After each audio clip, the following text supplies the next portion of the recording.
joined the meeting as an attendee and will be muted throughout the meeting.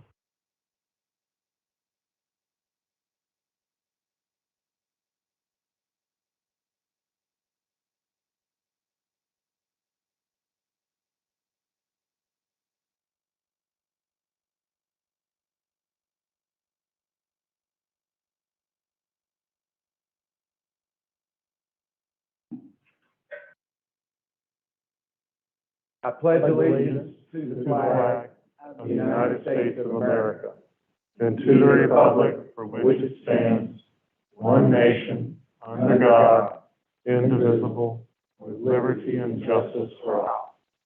Thank you.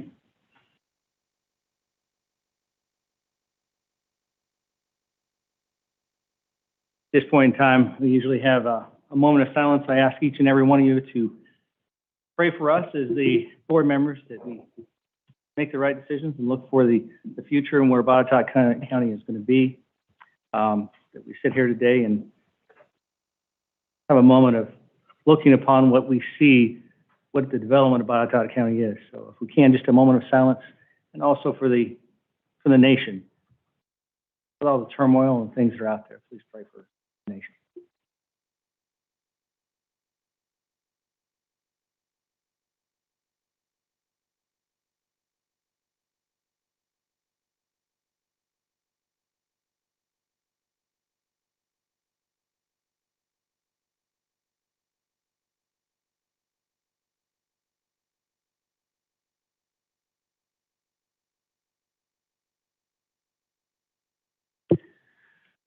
Thank you.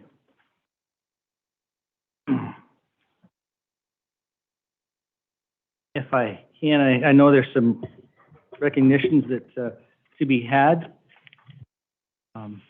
Ken, if I can, we present a few of those recognitions here today. Good afternoon, Mr. Chairman, members of the board, ladies and gentlemen in the audience. It is a fun opportunity to recognize folks who have accomplished great things in the community and in the region. And what I would like to do is to very briefly introduce Aaron Bertram, who is the Executive Director of the Roanoke Valley Technology Council, Roanoke Blacksburg Technology Council. We work actively with Botetourt County and the Technology Council on promoting economic development in a variety of ways. And at this time, I'd like to welcome Aaron to the podium. Hello, good afternoon. Thank you for having me. It's my honor to recognize a mentor, a friend of mine, Amy White, during our Tech Night Awards celebration. It's an annual event to celebrate technology as a sector and the players within and all the great leaders that represent STEM education in our companies. So through this night, in a series of awards, Amy White was recognized as Leader of the Year. Her mentorship to our community, the great work that she does at Virginia Western, really a leader in the space of advancing all types of technology and biotech in our region. Just so proud of Amy for all the work she's done. She's made a big impact on my career too. So Amy, congratulations.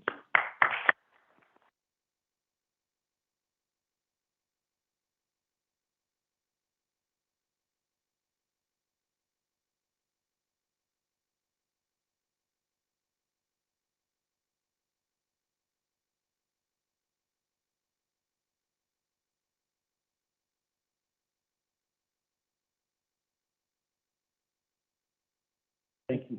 Thank you for everything you do. Thank you.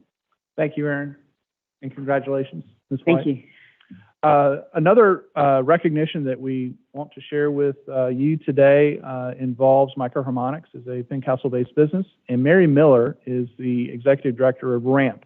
And Mary is a very enthusiastic proponent and champion for technology-based economic development. It's been an absolute pleasure working with Mary and with Aaron for the last 5 years. And I'm going to ask Mary to share some comments with you about the award that Microharmonics received recently. Thank you all so much. It's exciting to be here, and congratulations, Amy. I love having all these resources in the region. As the director of RAMP, I just have to say, the concept behind supporting startups as we were losing startups to other parts of the country. The concept of doing it here in our region is that we identify strong technology-based startups and we provide them the support they need to grow. And we surround them with the resources around the region and the connections so that as they continue to grow, they know that this is the place they want to be. It brings me great joy to tell you, if I were to pick, now in 2017 we began RAMP. Between 2017, we're now in our 5th cohort right now. In 2019, I met Microharmonics, a young startup right here in Botetourt County. And from the minute I met them, in all honesty, I said, wow, this is exactly what we're set up to do. A smart, technology-based startup with the understanding that they will grow easier. The goal of RAMP, to accelerate the growth of these startups, is to help them avoid some pitfalls that often happen, to connect them to the resources they need. We could not have a better example of what we hope to accomplish than to have you recognize Microharmonics. The technology region recognized them recently with the award, what was the name of it? I wanted to say Shooting Star, that's who they are. It was the Rising Star Award. If you look back over the history of this award, you will see names throughout this region that I told David when that award was given to he and Diane and Microharmonics, it may be the first big award they've won. It's not going to be the last. And they're here and they're yours. And I congratulate you for congratulating them and calling them out for the recognition they deserve. And so I just say to the Rising Star for this year happens to be members of Botetourt County, and we could not be more pleased.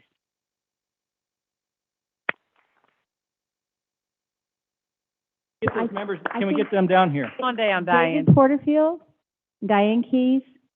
Brittany, you guys come too. They've got, they have company, their company with them, 2 of their members from their company who've been with them from the start.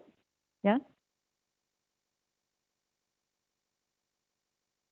I know they want to get pictures of you.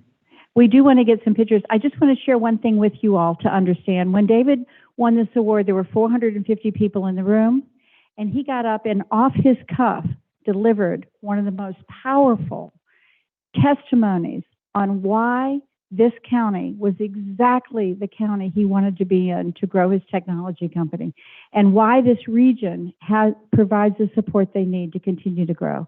So I don't think they're going anywhere. I'm really proud that they're here, and as their company to watch. Get some pictures.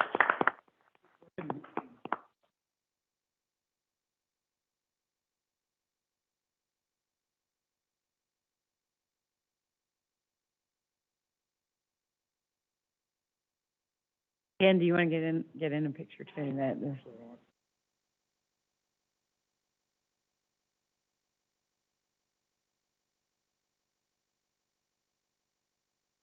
Congratulations, you all. Yeah, the only bad thing I want to say about Microharmonics, if there is a bad thing to say, is that because of their success, Diane had to leave her teaching position at Virginia Western, and I miss her terribly as a colleague, but I am so proud of them, and what an asset to our community, what a workforce you have, and we just love the partnership with you all on all levels. Yeah. Ken has asked me to say something briefly. I wasn't prepared. It is a pleasure for us to be here in Botetourt. Down from the Charlottesville area in Greensboro. My relationship with the county and the cities up there was kind of adversarial, but down here it's been a complete change. Fincastle and Botetourt County bent over backward to accommodate us every way possible without fail. We stop in from time to time. They just walk in the door. There'll be someone coming up, see how we're doing. We are expanding. We just are taking on some more space in our building, so we aren't going anywhere. So Thank you. Thank you. Thank you. Congratulations.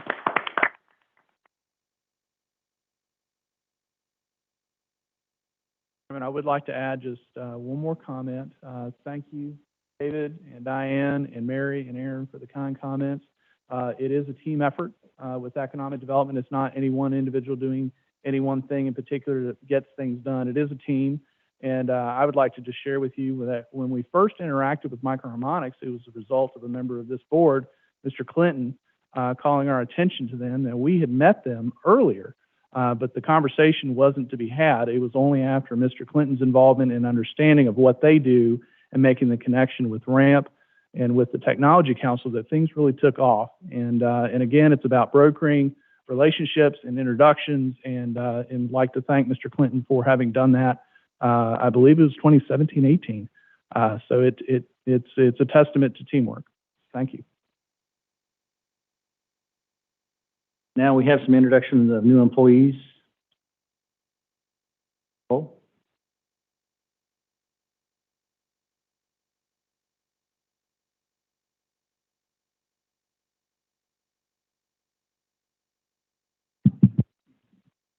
Chairman, members of the board, would you like me to come down, or is this work? You're good. All right, thank you so much.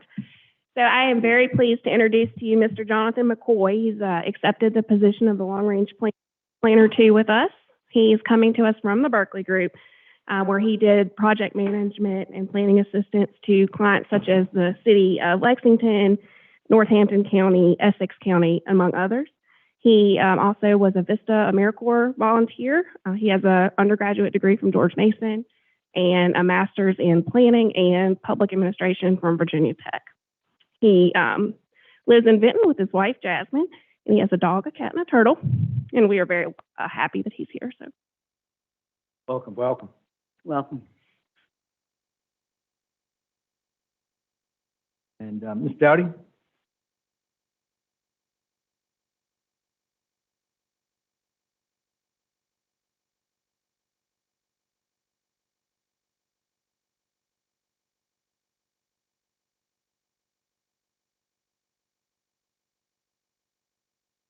Good afternoon.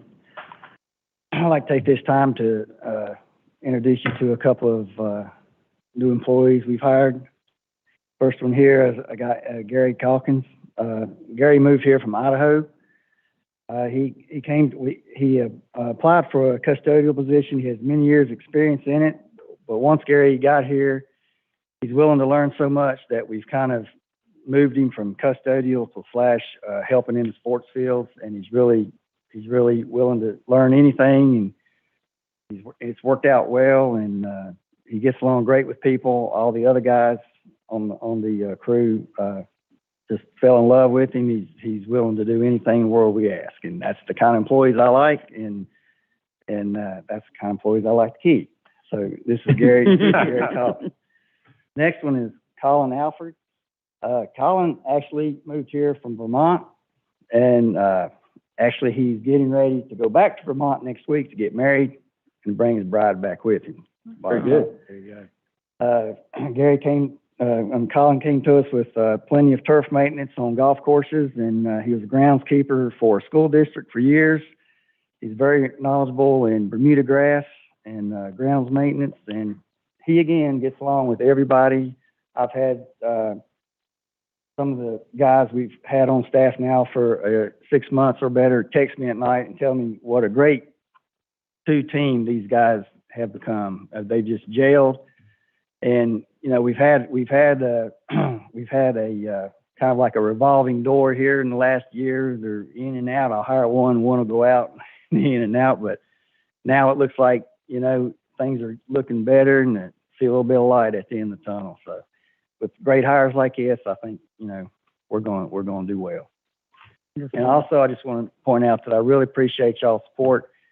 It was about a year ago, last year, I was standing right here when Gary was introducing me to y'all and telling you about the 5 dogs I have, and it has now increased to 7. Life is good. Welcome to you both. Thank you so much. Yeah.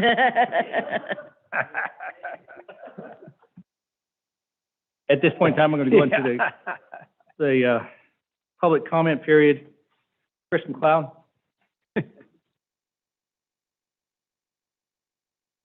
I know we have your address too. Several times. Chris McLeod, and like you said, you already have my address. I'm coming here today in opposition to a change in Botetourt County School Board policy in regards to their public comment sessions. The school board has enacted a new policy that states that citizens can only address the school board if public comments are requested through email only, instead of what we've done right here today that you actually have in your hand right now. This policy is discriminatory. It's discriminatory against citizens that do not have Wi-Fi accessibility, financial ability to be able to email. Believe it or not, some people don't have email ability. I don't possess an email anymore. It prohibits parents, citizens, taxpayers of Botetourt to be able to air grievances at school board meetings publicly before the school board in the 3-minute sessions that we are allotted to do so.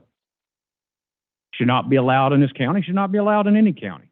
And I ask that this board publicly condemn these actions and use all avenues at your disposal to encourage the school board, which is an autonomous board from you, I understand that, to reverse this policy and allow the citizens of Botetourt to have their freedom of speech in public school board meetings and express their grievances before the school board. They do not like some of what has been taking place lately.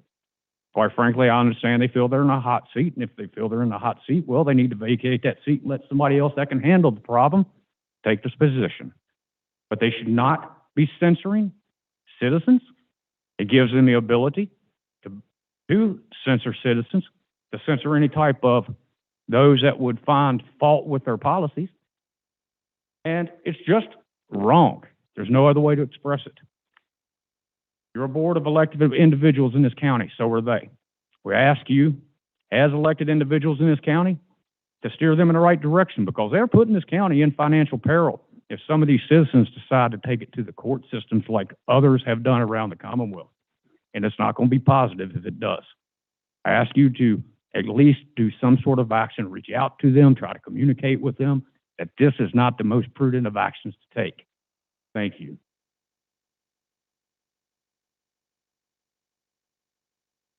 Gary?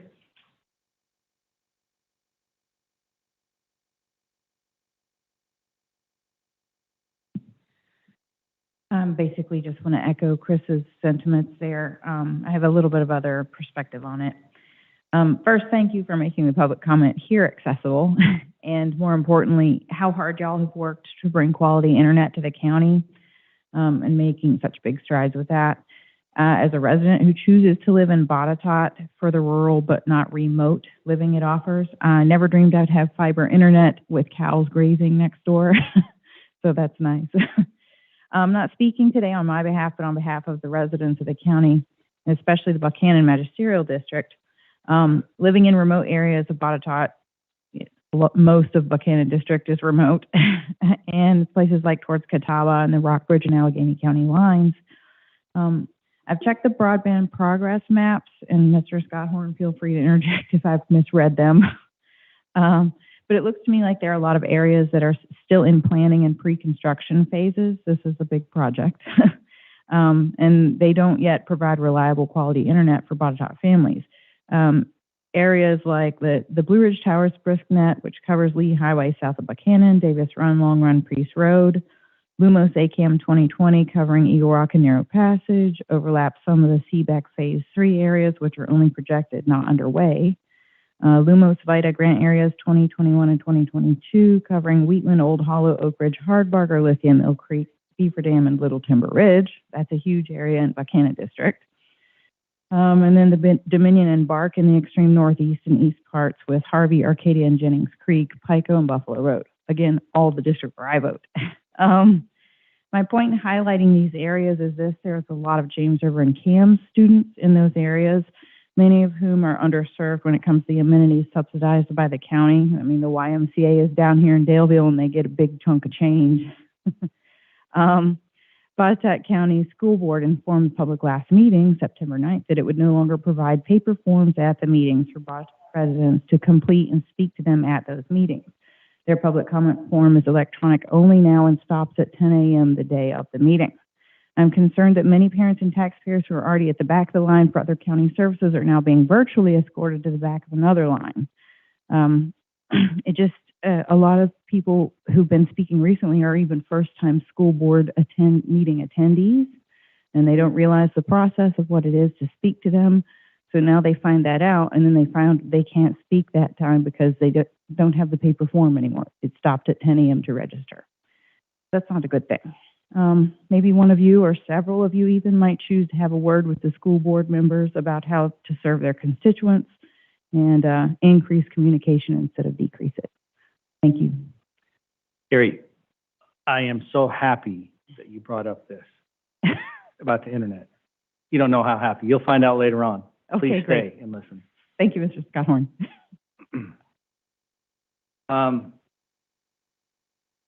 And I know it's just a little bit early, but I see that they are here. But let's go ahead and go through the consent agenda. Everybody's had an opportunity to take a look at that. Do I have a motion? So moved. I'll second that. All in favor? Aye. Aye. And Mr. Zarilla, if we can look at the approval of transfers and additional appropriations. Yes, good afternoon, Mr. Chairman, members of the board, and all in attendance. For the month of September, there are 2 transfer requests, and both are recurring quarterly transfers. With respect to appropriation requests, there are 6 pass-through and 5 regular appropriations being requested.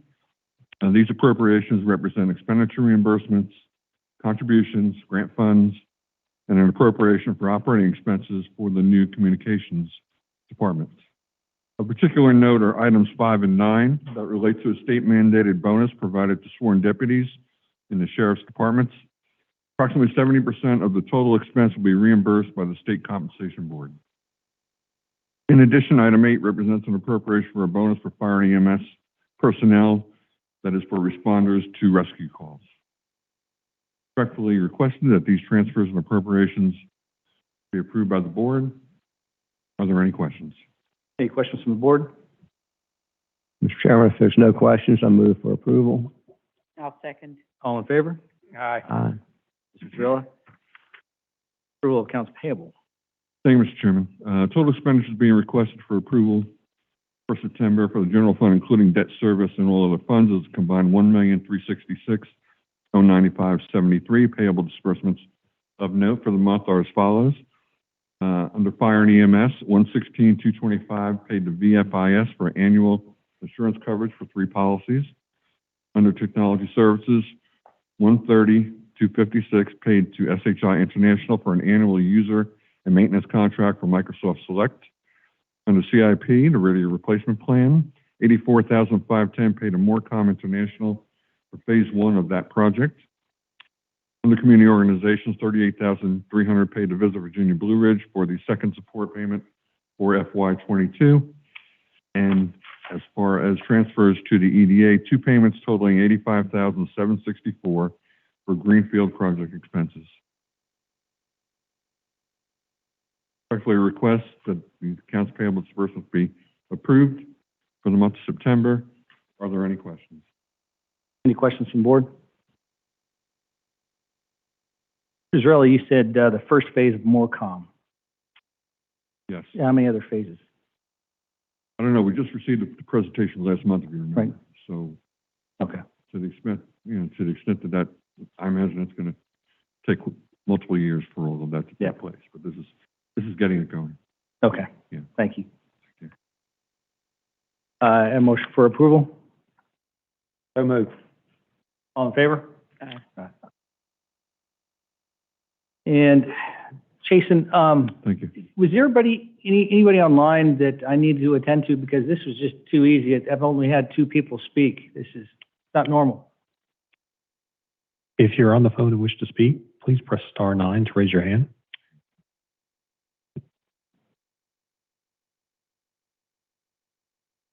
At this time, I have no one, sir.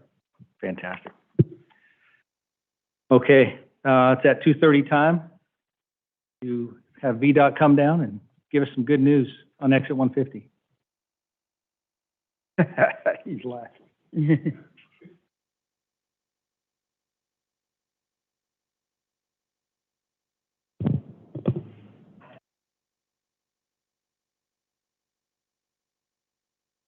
Mr. Chairman, members of the board, staff, public, it's a beautiful day in Botetourt County. I am not kidding you. What a wonderful, wonderful day.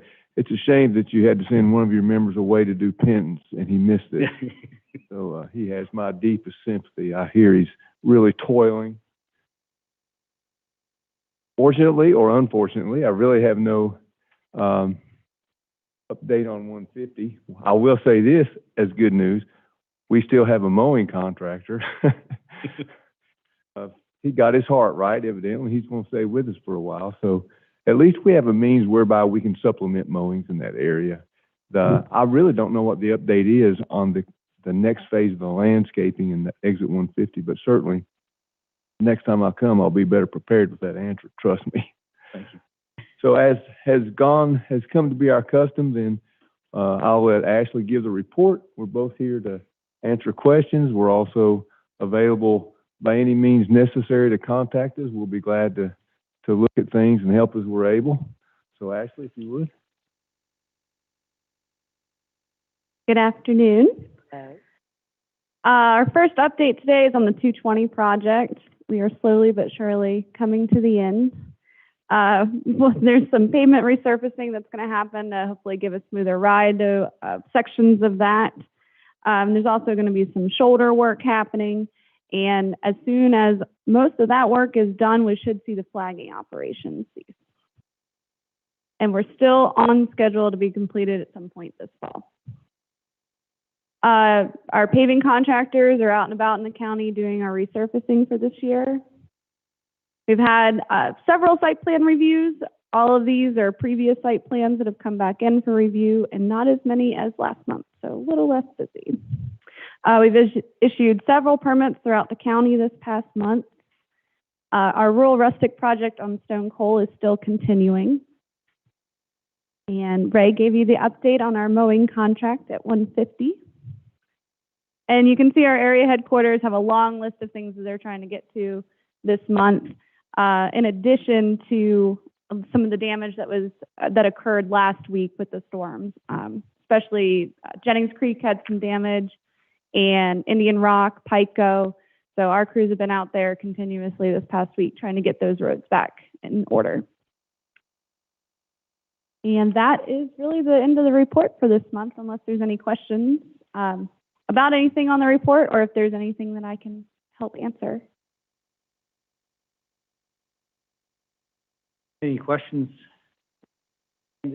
Well, a question and a comment. We did sustain a lot of rain last Wednesday night. I live in the Arcadia region, and you guys were there the next day, and we all, the citizens there really appreciate it. Our road was almost impassable. I couldn't even get my car in that night. The next day was fine, and you guys fixed it really quickly. So thank you for the prompt attention. I'll make sure to pass it on to the crew. Yeah, I mean, they were there literally the next morning. The one question that I have from Buchanan, and we've emailed a bit about this, but I wanted to kind of formalize this and explain the concern is at Flowing Spring Road, where it intersects with Springwood Road, the gravel portion of Flowing Spring. And the residents there have contacted me, and I think what they feel is happening, and it makes sense, is that the sides are washing out, so the ditches are kind of coming under the road, so eventually the edges, they're worried, are going to kind of collapse on the expanded ditches. So if you could check that area and see if, I know that road is scheduled to be graded in October, but we may need some more attention than just the routine grading on that end of that road. Thank you so much. Fincastle? Yeah, just a heads up, we probably got some more PR work to do over at Souder Farm and Summersby.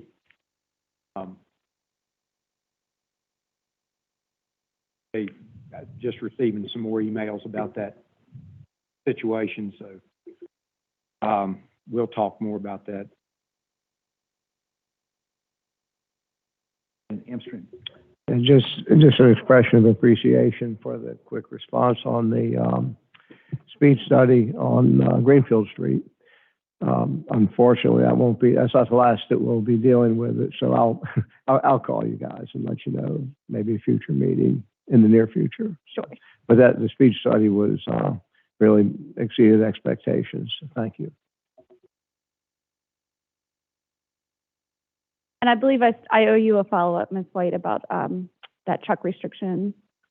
I just need to figure out how to navigate that. So if we Yeah, so can we'll talk follow about up. that, I'll there's follow up, another yeah. road that we might need to put a sign, or some residents have requested a sign about truck restrictions that trucks are getting into a place. We're And- trying to do some research to see how often it's happened Yeah, in that that's where I location, think we need and that may not be the path that we go down. There may be a different path we can go down, but we'll follow up with you on it. Sure. Let me ask you, how do you follow up unless it's reported to the sheriff's department?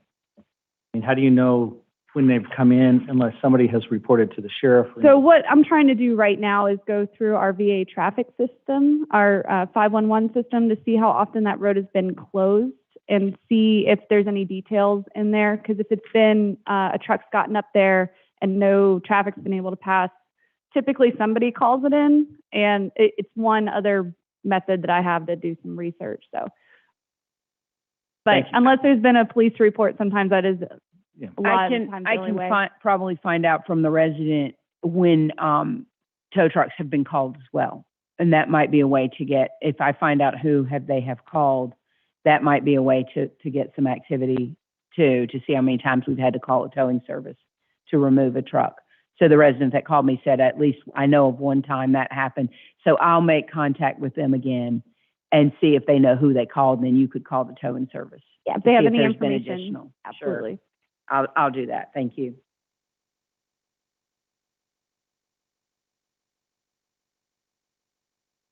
The residents seem to think it was happening more than it should. Trucks coming through, and that is a loop road, so I can see how you might get lost and think that that's a way around somewhere. I would never take a truck up there, but if you didn't know, I can see it, but I don't know, and that's not where I live, so I don't see it. Now I know, and I don't want to bring this up because it's my road, but I live on a dead-end dirt road, and we're getting so much traffic down there now that GPS is rerouting people they think they can get to 81 from there. So we're seeing a ton of that on a 3-person dirt road. So GPS is playing a part in some of this misguiding too. Frankly, not only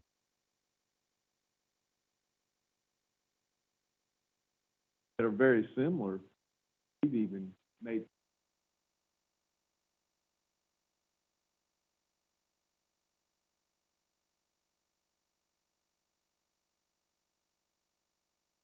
Yeah, I've turned in numerous error reports to MapQuest and Google Maps and all the things, and I don't get a response. I don't get anything. We got a sign up there, and but if the phone tells them to go there, they go. So that's what we're battling. But I'll get you some more information on towing for this situation. Exactly. I think Valley's fine. We're good. So thank you so much. Thank you. Thank you very much. Good day. You too.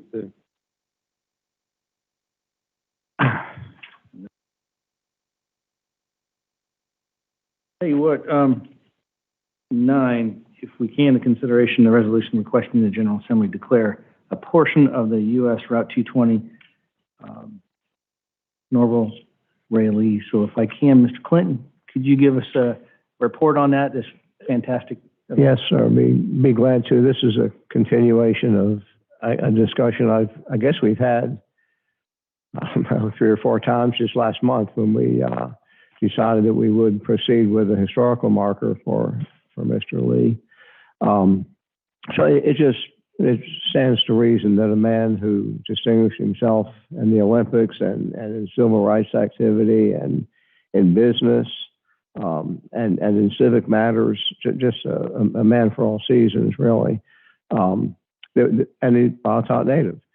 And it just makes sense. Gary and I talked about it, and Mr. Conklin, who kind of brought all this to the public with his book, Norval.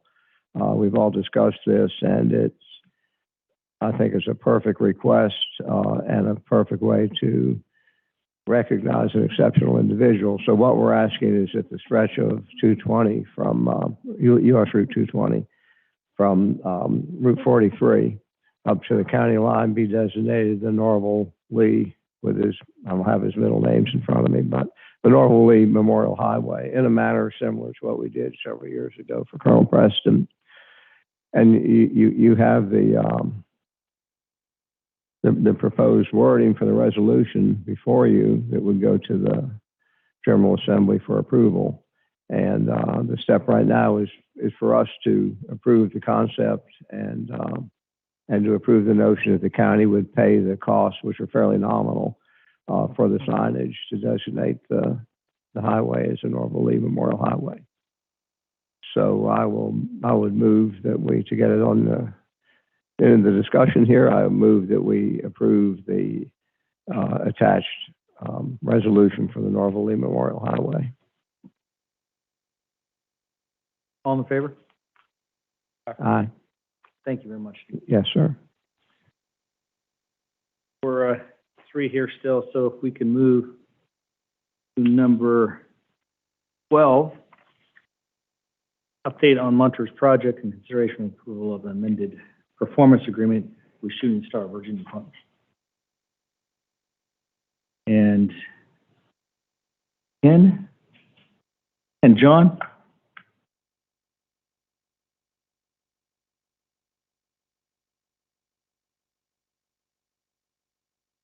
Good afternoon, Mr. Chairman, members of the board again. The agenda item before you is an amendment to the real estate performance agreements with Shooting Star Virginia Partners, LLC, Munter's Corporation, the Board of Supervisors, and the Economic Development Authority. In March of this year, the Board of Supervisors and Economic Development Authority approved real estate and economic development performance agreements with Shooting Star and with Munter's for $36 million investment here at Greenfield with 200 jobs locating through Munter's. Those agreements included certain commitments on the county's part to deliver a road and sewer utility to the site according to a certain schedule. And due to supply chain and other economic conditions in the country beyond our control, these timelines have not been able to be met. And so we've negotiated with Shooting Star Partners and with Munter's to extend these completion dates. And for the delivery of sewer to the property line, the initial performance date was September 1 of 2021. And we've negotiated with Shooting Star and with Munter's to extend that to March 2nd, 2022 for final completion. And with the road improvements, the anticipated completion date back in March was October 1st, 2021. And it is been negotiated with Shooting Star and with Munter's to extend that to June 15th, 2022. We've encountered difficulty with securing pipe, securing materials. We've had some permitting issues that we've needed to work through with the state and federal government, and these have caused these reasonable delays. So just as a matter of housekeeping, you have this agreement in front of you, an amendment to the performance and real estate agreements. Be happy to take any questions at this time that you may have. Ken, just a quick question. How is this impacting their ability to do business? Can they stay at their current location longer now? They're maintaining their itinerary in terms of their construction. We do need to have the sewer in the ground for them by that completion date of March 2nd. That is the date by which they need to connect to West Virginia's Water Authority system. With the road, there is that existing gravel road now that they are using. It just simply needs to be improved, which of course it would be when the facility is completed. We did receive a report from Alvin Rupp, who is the ARCO superintendent on site last week, and he reported that site work for the Munter's project is currently 50% complete. They have moved 500,000 cubic yards of material thus far. Vertical construction is scheduled to begin in October, and projected completion date of their facility, substantial completion of the building, May of 2022. So Ken, the building itself has not gotten delayed, is that correct? That is correct. That is correct. And is this a moving target as we see putting in March 2nd, but some of these things, we don't necessarily know when those pipes or when those things are going to be developed or moved forward. Yeah, Mr. Lanford can also speak to this, but I believe we received a report from our pipe supplier that we will have the remainder of the pipe this week, next week. I knew I'd get you down here, one way or the other. Yeah, so just as Ken mentioned, there's substantial supply chain issues and everybody's dealing with those. But we have received word just on Friday from our supplier that the pipe will be delivered September 30. So the remaining pipe will be on site and allow us to meet those schedules. And there's no impact to Munters. These were all negotiated with them in advance, and it'll allow them to still be able to open their facility on time. So great. Thank you. Before us, does anybody, Steve, do you have any questions? No, sir. Okay. As we have before us, we have approval of this amendment and performance agreement. I make motion. Yeah. You agree? Second. All in favor? Aye. Aye. Thank you very much.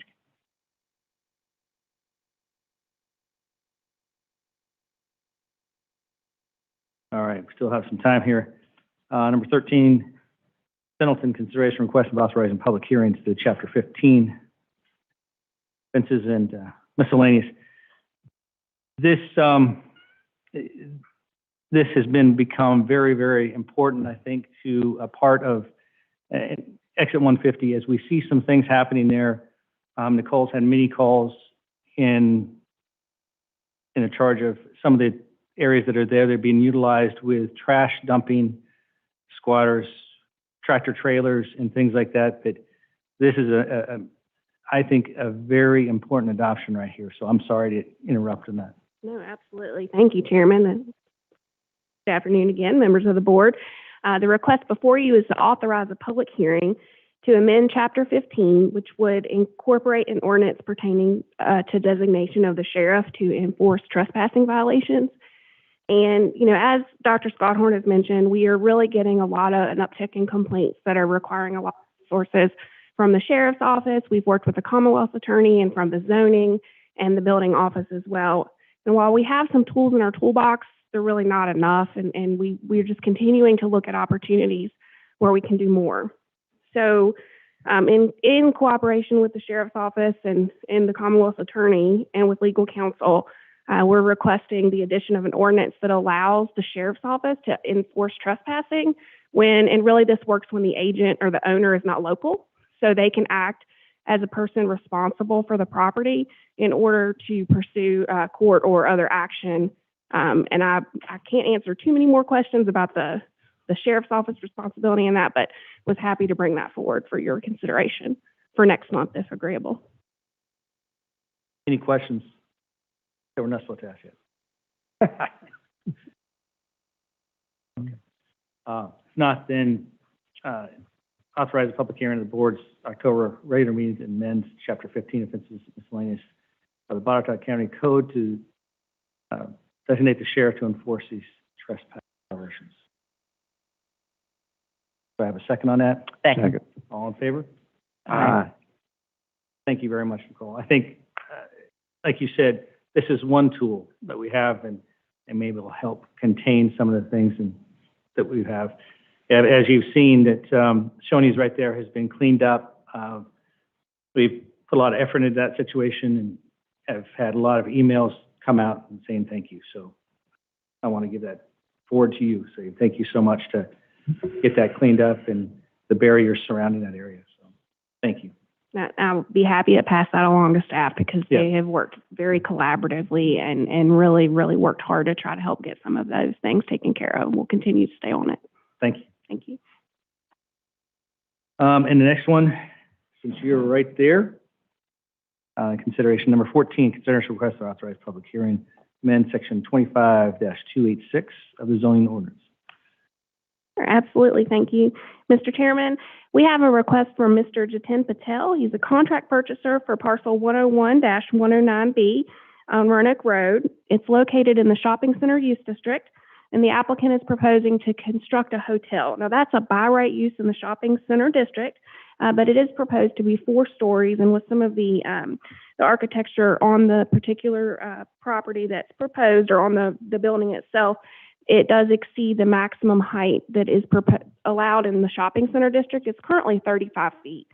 That's not very consistent with some of the other zoning districts, and so we worked with Mr. Ben Crew, who's here on behalf of the applicant, to come up with a potential amendment for your consideration and to send to the Planning Commission for public hearing that would be in line with, say, the T&D district and some other districts. Now, the applicant's proposing an amendment that would increase the maximum height by right to 45 feet, and with the granting of a special exception permit, the height could go up to 60 feet. Now, this is identical to the height provisions in the T&D district, which, as you know, is adjacent to the property in question, but would apply to all shopping center zoning districts. So with that being said, if you have any questions for Mr. Crew, he is here, and I can also answer any questions. We do feel like this would be of a small scale amendment that it could go before the Planning Commission as early as November. So we would support that. Thank you. Questions? Nicole, would you, and I so easily lose track here on what I've got on the laptop, but nonetheless, there's language in, and you just alluded to it a little bit, there's language in the preliminary information in the package about adjacent zoning. Mm-hmm. Did I read that correctly, that the zoning in the Gateway Crossing area does permit buildings of what height? Well, in the shopping center, in the T&D district, it's identical in that to go to 4 stories, the board has permitted a special exception for height over at the Daleville Town Center for those 4-story apartment buildings. And we also have 4-story, I think they're 4-story, but the apartment buildings at the reserve, they are just, they're above 35 feet. So they're consistent structures around the Gateway Crossing area that are of a similar or like height. Okay, I was thinking further to the south, like around exit 150. Mm-hmm. Is that a contiguous area that's permitted? Like right up to? The shopping center district would be the Daleville, the Commons area. The buildings of, say, 50 feet in height? Mm-hmm. They could go only up to 35 at this point without a zoning change. Yep. Yeah, okay.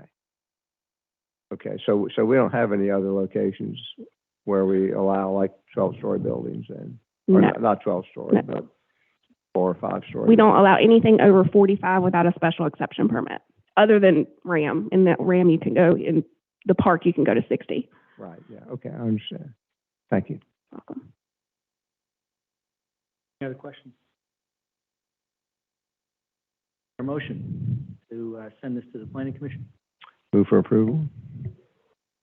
All in favor? Aye.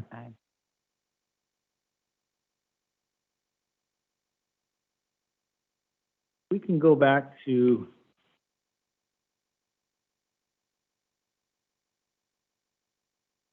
I have 7 minutes here.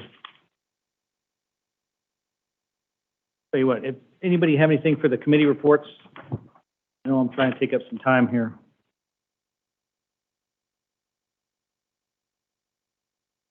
Any committee reports at all? All right. How about any board member comments? Yeah, it's really talkative today. All right, number 17. The term of Mr. Hunter Young as the county's representative on the Western Virginia Water Authority Board of Directors expires June 30th, 2021.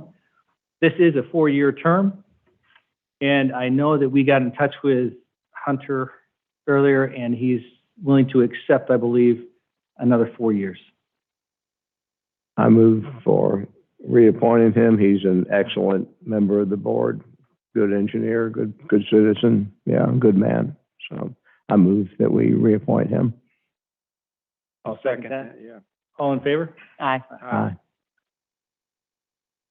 Took all of 30 seconds.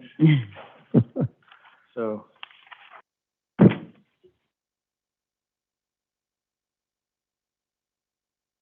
Peggy? you're here. If you would like to start early, I know it's not exactly 3 o'clock yet, but if I can get you to come forward, and I am at your whim right now, whatever you'd like to do. Thank you.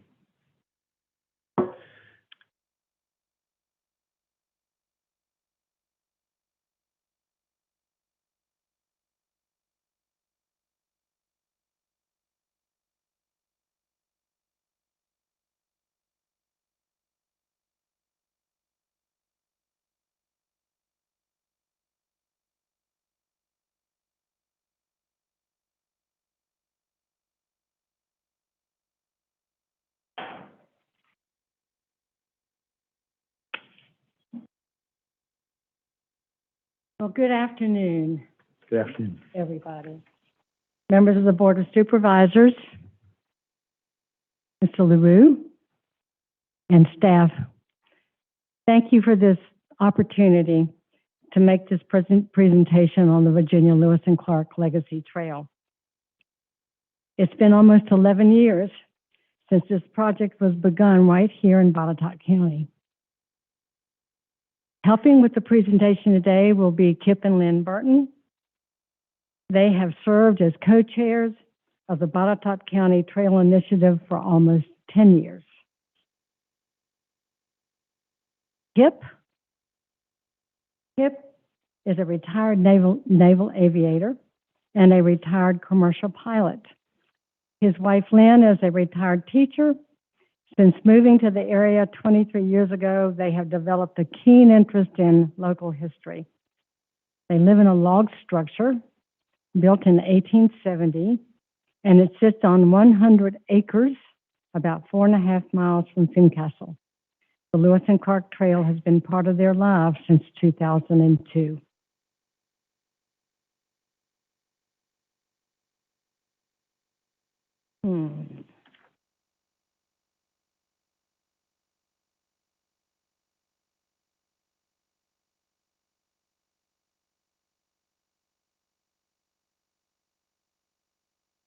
Why a Virginia Lewis and Clark Legacy Trail?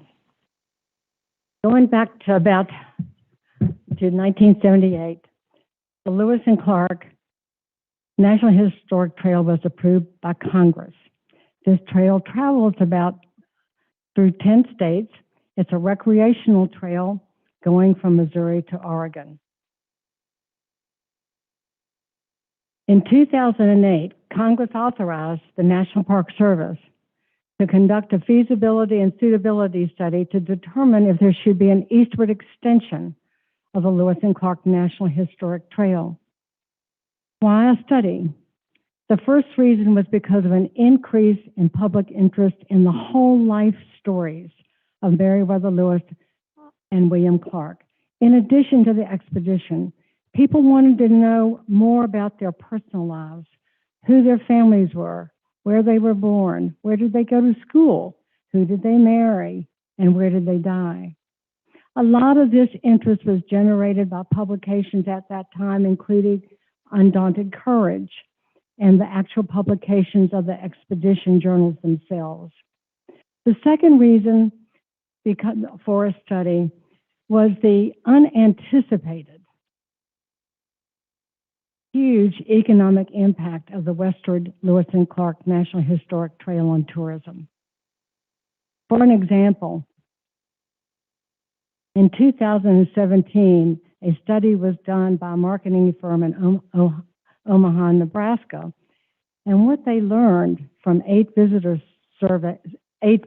centers who were surveyed was that there was a financial impact on those localities that ranged from almost $356,000 to over $20 million.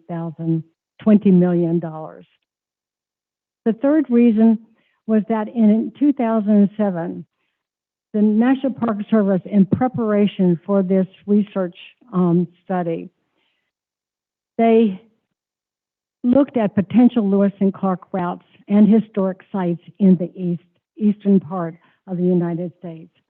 What they discovered was a significant number of routes and sites that were directly related to Lewis and Clark in the state of Virginia. Another reason for this study was the overall feeling about the National Park Service, and especially their support of Virginia as a participating state. In 2012 and 2014, they came to Virginia and facilitated 2 public workshops. And during those workshops, it was not uncommon for them to say and stop and say, Virginia has it all.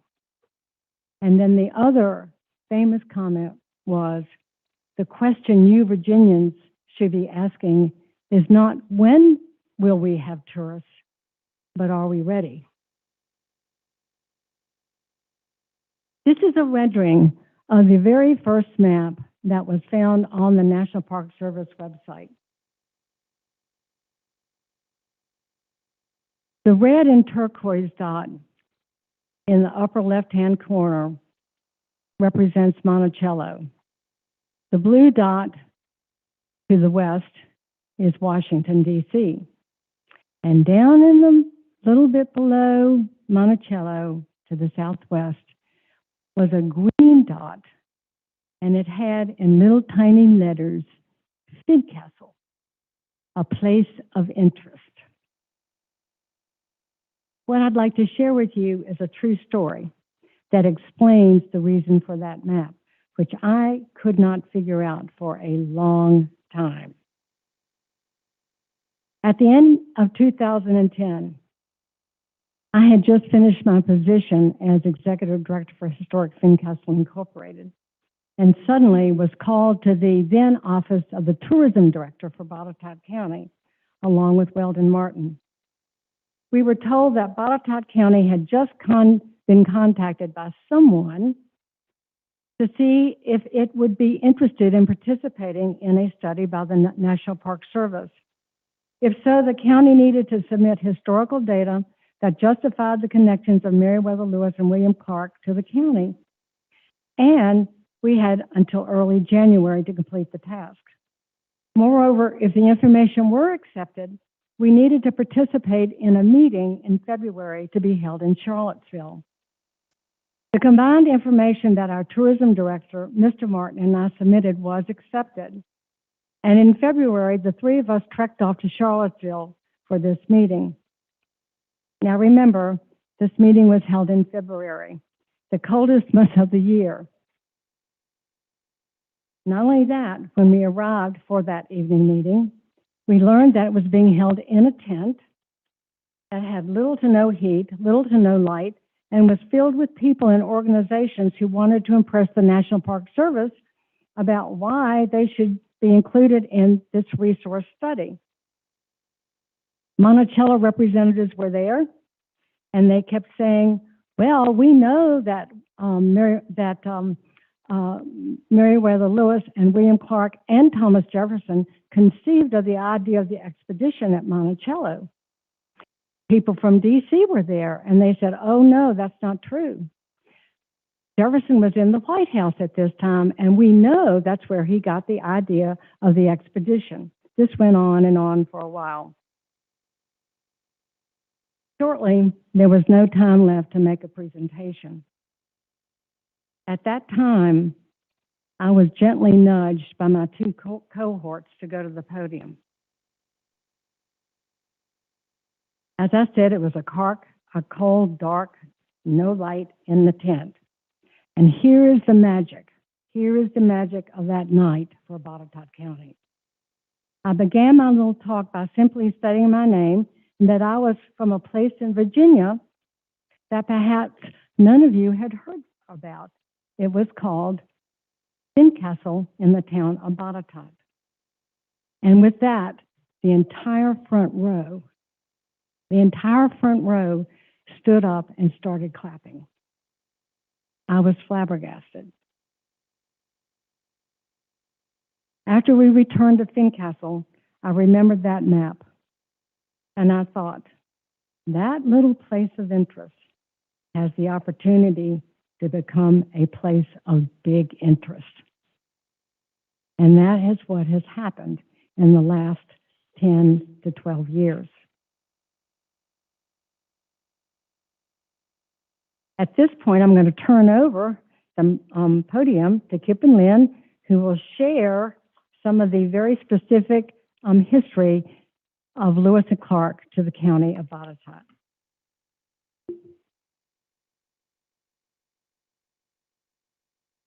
Thank you, Peggy, and good afternoon. I'll just give a brief summary of pre-expedition activity in Botetourt County. Lewis and Clark have many documented connections to Botetourt County, both before and after the voyage of discovery. These connections are documented in several publications to include Seedbed of the Republic by Robert Dofat Stoner, Lewis and Clark, the Fincastle Connection by Dorothy Simmons Kessler, Visits of Lewis and Clark to Fincastle by Jean Crotty, and recently, Chronicles of Botetourt County by Ed McCoy. William Clark met his future wife, Julia Hancock of Santa Lane, while visiting Billy Preston in 1801, and I'll add, Billy Preston was right here in Greenfield at the Preston Plantation.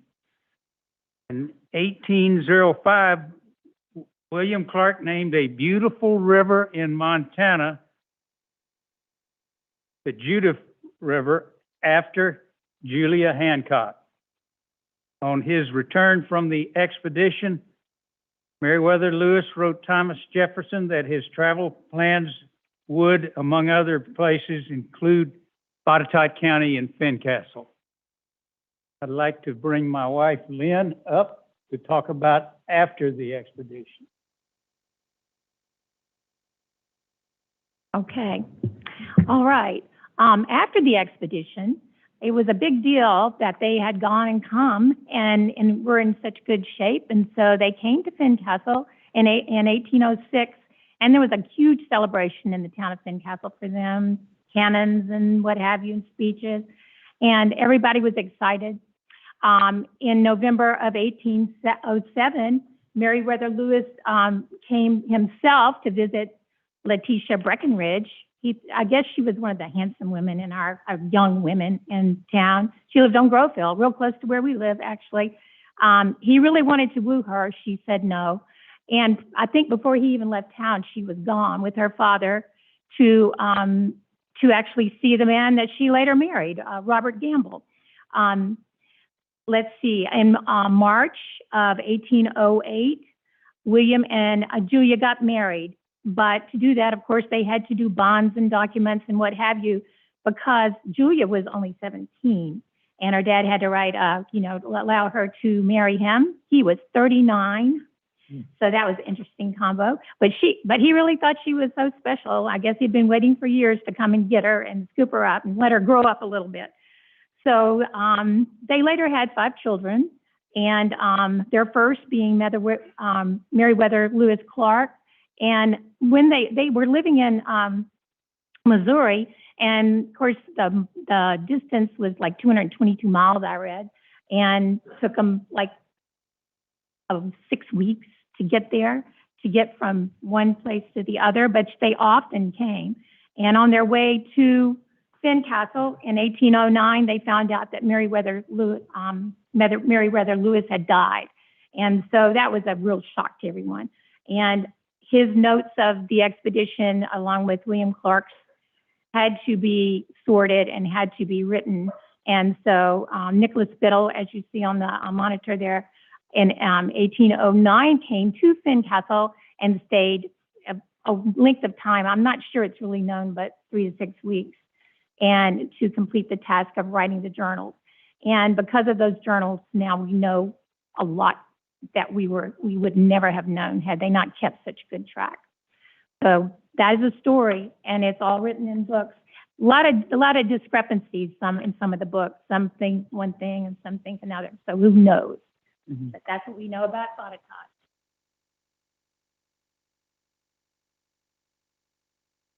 Okay, thank you, Kip and Min.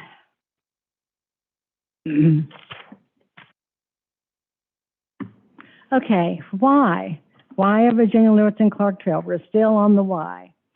Mainly, another major point was the fact that the National Park Service, during their research, learned that Virginia, of the 24 trail segments in the east that were identified, Virginia had 6 of those trails, and 2 involved Botetourt County.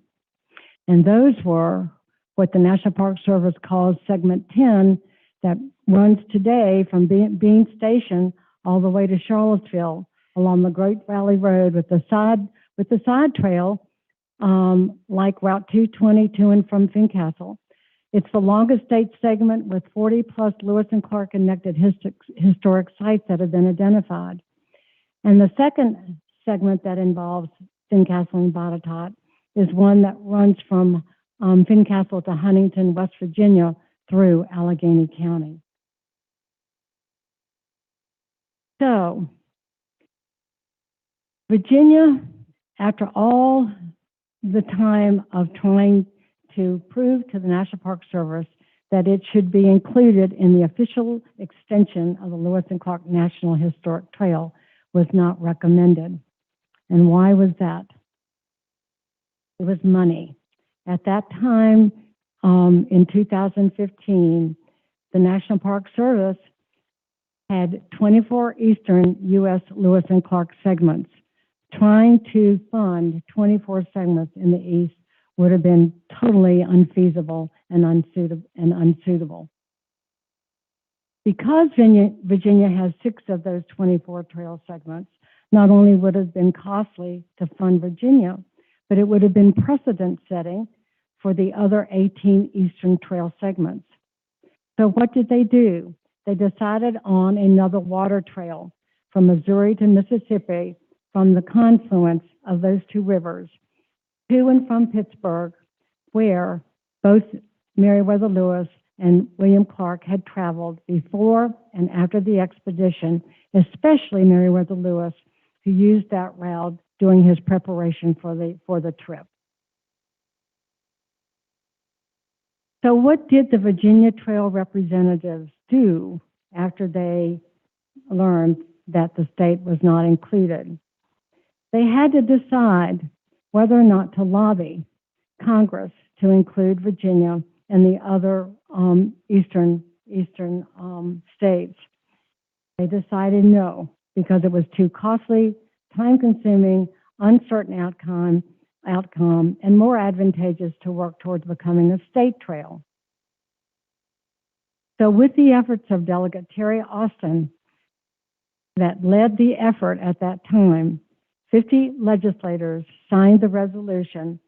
House Joint 566 was enacted by the Virginia General Assembly in February of 2015. This resolution designated the portion of the Lewis and Clark National Historic Trail that runs through the Commonwealth as the Lewis and Clark Eastern Legacy Trail. It also spoke to the economic development potential of the trail on heritage tourism. So how did we get from a 4-county trail identified with the brown markings in the counties of Botetourt, Rockbridge, Augusta, and Albemarle in 2014 to 12 active counties in 2020? We got there because of the grassroots level hard work and support of the many volunteers in the communities that wanted this trail. And because the counties and the cities that were participating anticipated economic development opportunities through enhanced tourism. So where is the Lewis and Clark Trail now? Here's a map taken from the website that shows all the participating counties identified in green. The gray counties represent birth counties of Virginia-born expedition members or counties known to have been traveled by Lewis and Clark but are not yet participating in the trail effort.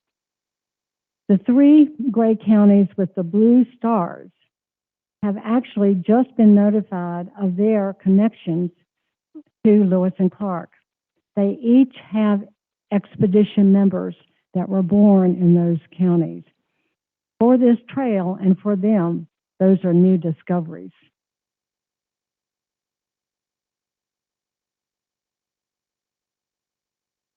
Here is an interactive map also on the website of the Lewis and Clark Trail. When you go to the website and pull up this map, you can hit a horse icon and it will bring up all of the historic sites in that area for you to see, for you to learn about those sites through a description and also their locations. Now we all know about the wonderful historic sites that we have in Botetourt, Santa Lane being one which burned in 1812, the Botetourt County Courthouse, the Botetourt Historical Museum. But here are some other potential Botetourt County Lewis and Clark historic sites. One is Looney's Ferry. The other is the Big Spring, where allegedly Lewis and Clark came for water as well as their horses. Grove Hill, the home of Letitia Breckenridge, who, as Lynn pointed out,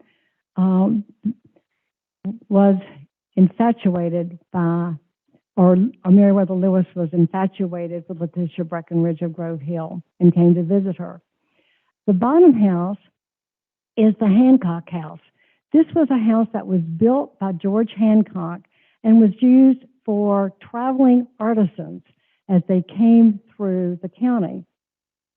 It has been thought that this may have been the house that the Hancock family moved to after the fire of 1812 at Santa Lane. Here are examples or sign designs of Lewis and Clark trail sites. The bottom sign is the signature sign that has been used at this time and can be seen at the county, at the courthouse, and in other places along the current trail. The black sign on the right is going to be the new sign. It will be the new interpretive sign that can either be a freestanding sign along the highway or could be placed as a marker on a particular site. You will note that the logo for the trail is going to substitute the portrait of Lewis and Clark. That also will happen on the tabletop marker to the left, and possibly on the VDOT marker, which has been proposed in the middle.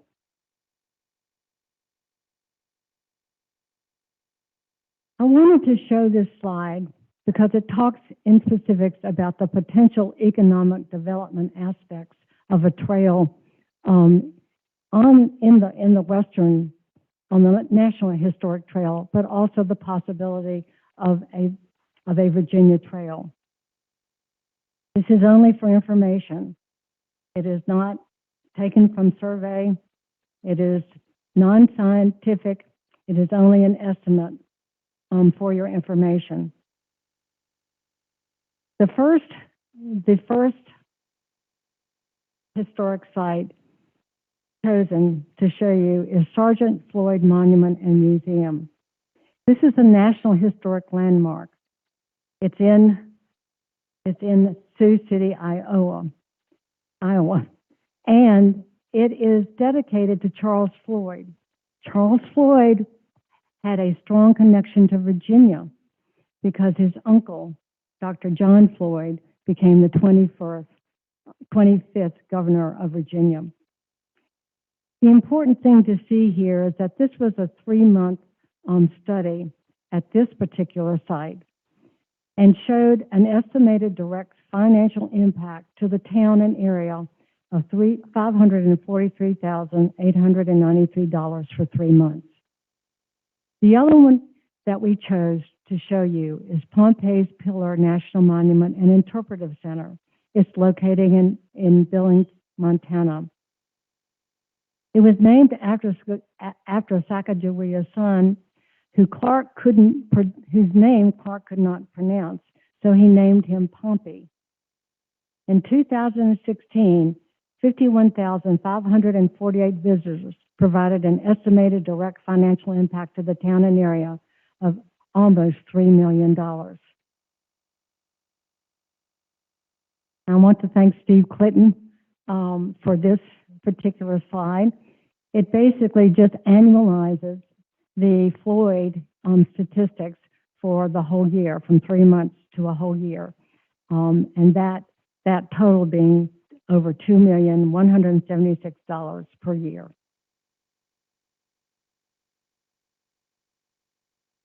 This is the end of the presentation, and I thank you very much. Are there questions?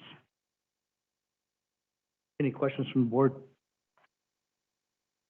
Thank you so much for. I'll ask one question. What's next for you? Like, What? in your efforts, where are you headed with this? Well, we have embarked on a signage program. That's the next thing that the board of directors has approved. And we just recently had a fundraiser at Sand Lane to raise funds for that project. We also plan to go back to the Virginia General Assembly at the suggestion of the Department of Conservation and Recreation to request a budget line item money just for the signage program.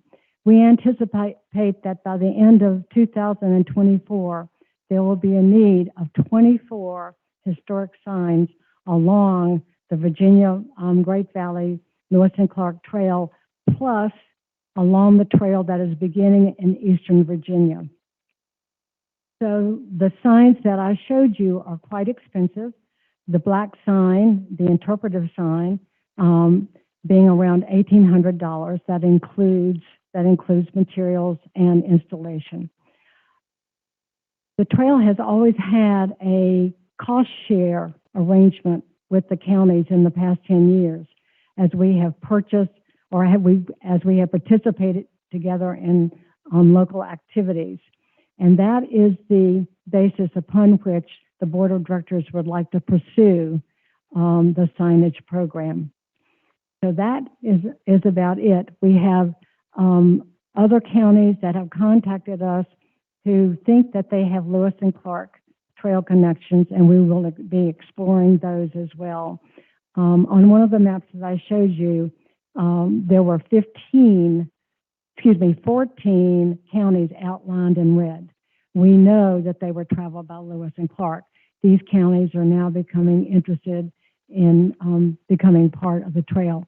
And let me just say that all along, Botetourt has had such a powerful role in this trail, both at the local level and throughout the state. It's because of people like Kip and Lynn and the other county chairs who have worked diligently to push this trail and the stories of Lewis and Clark in the communities that the trail has been so successful.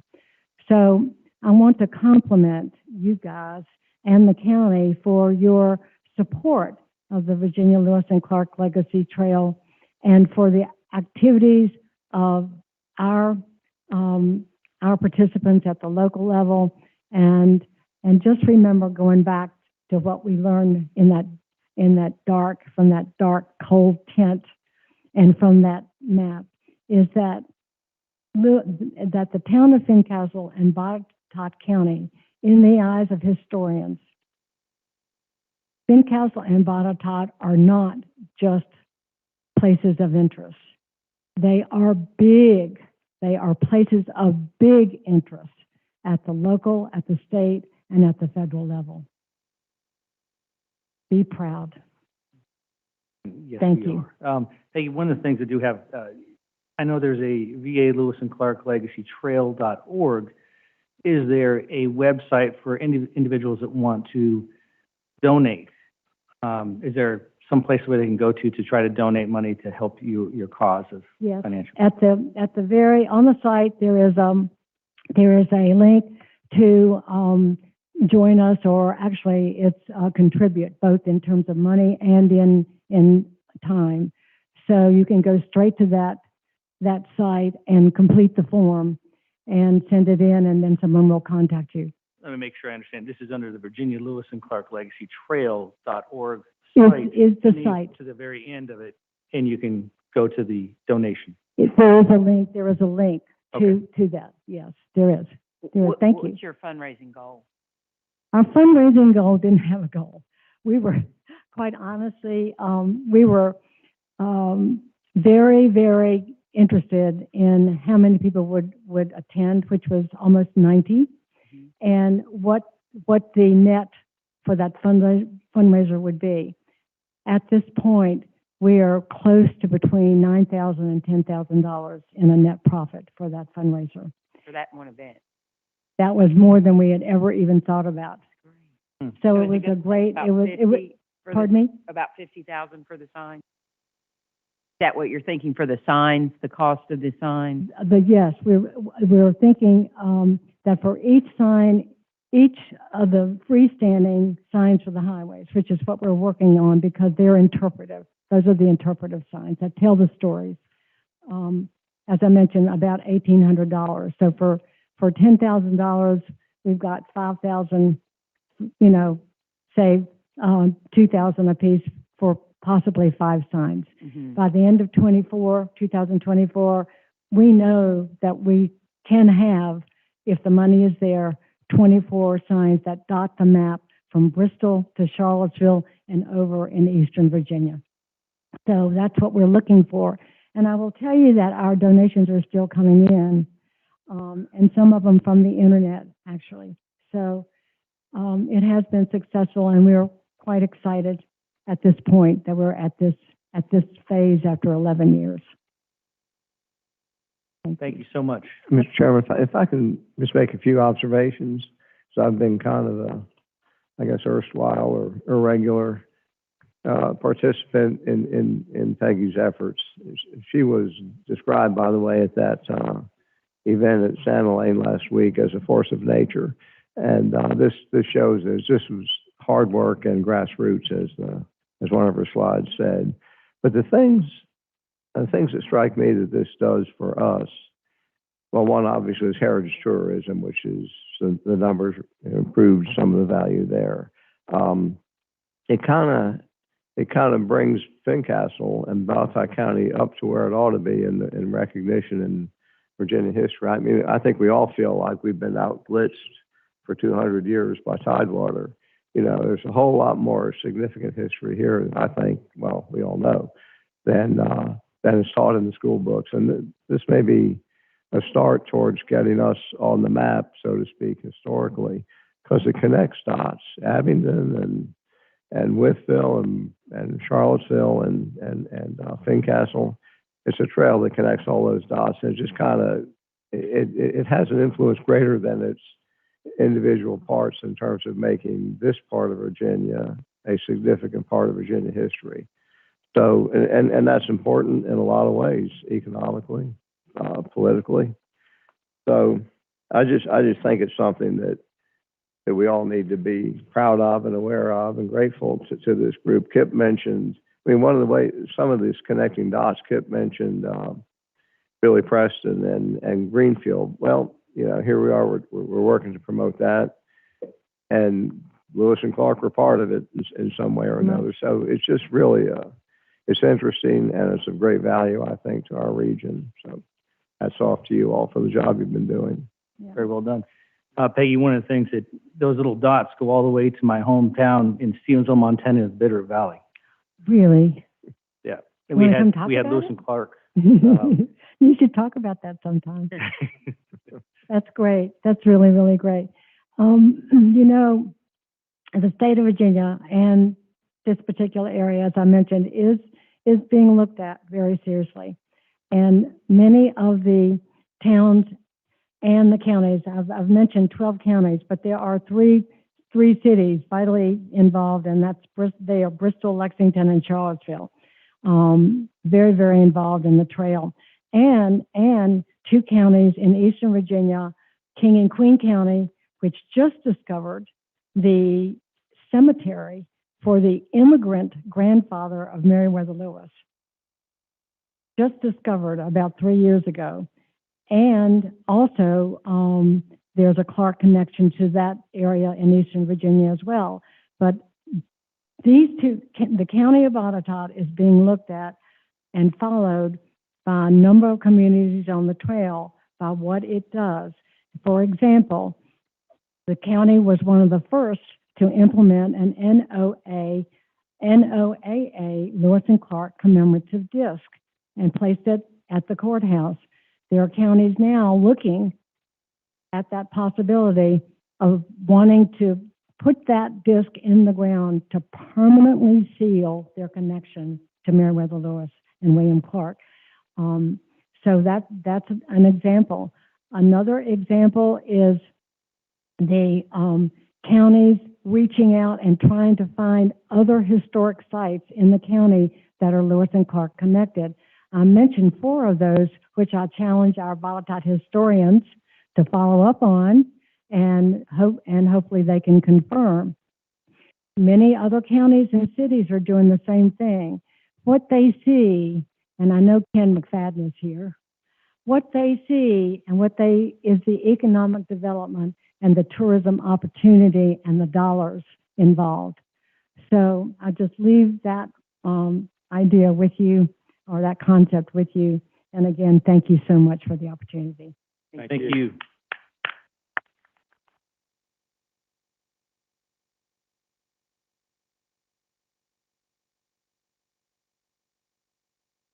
Go to our 3:30 here, the public hearing on information rights and agreements between the county and Appalachian Power. Mr. Gibbons, good. Gabe, come down here. Good afternoon. The developer of Thornblade subdivision, located off US 460 in Blue Ridge, is starting the process of having additional roads in the development accepted into VDOT's secondary system of highways. And Appalachian Power has a 100-foot easement through the subdivision, which crosses Hollowberry Circle and Thornblade Way. And that's shown on the attached plat. In order for VDOT to process the street acceptance request, a subordination of rights agreement between the county, APCO, and VDOT is necessary. And it was determined that the public hearing was required on this agreement, and the hearing, this hearing was advertised in the Fincastle Herald on September 15th, 2021. So, if you have any questions that I can answer, but we request that we open a public hearing to allow any citizens present to speak, and then close the hearing and adopt a motion approving the subordination of rights agreement between the county, APCO, and VDOT. Y'all have any questions? Any questions at all? So Mr. Gibbons, once this action is taken, what eventually then happens to that right of way? Well, basically, for VDOT to take it into the system, they do not allow any easements across the right-of-way. Just like a sewer easement or a water line easement, they are vacated within the right-of-way. So part of that process is, you know, to have that give up. Yeah. This was done when Orchards of Ashley, when we took that into the system as well. Okay. Any other questions? If not, let's move towards a public hearing. Any citizens like to speak on this matter? Not? Would anyone on the phone like to speak? Press star 9 to raise your hand. At this time, no one. Thank you, raised Jason. their hand. Close public hearing. And do I hear a motion for adoption? So moved. Second that. All in favor? Aye. Aye. Thank you very much, David. Appreciate it.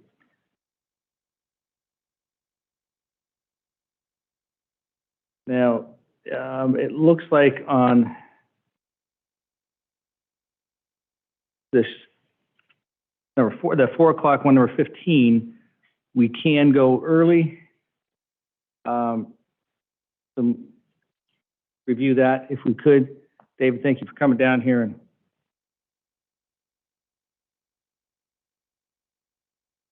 presenting this. Certainly. Good afternoon, Mr. Chairman, members of the board. Pleased to share with you an update on the county's health insurance programs for the plan year 2021, which ends November 30th. And with us today remotely, we have Mary Jones, who's with One Digital Consulting. There are consultants for our insurance benefit programs, and she has a presentation that she'll go over with you remotely.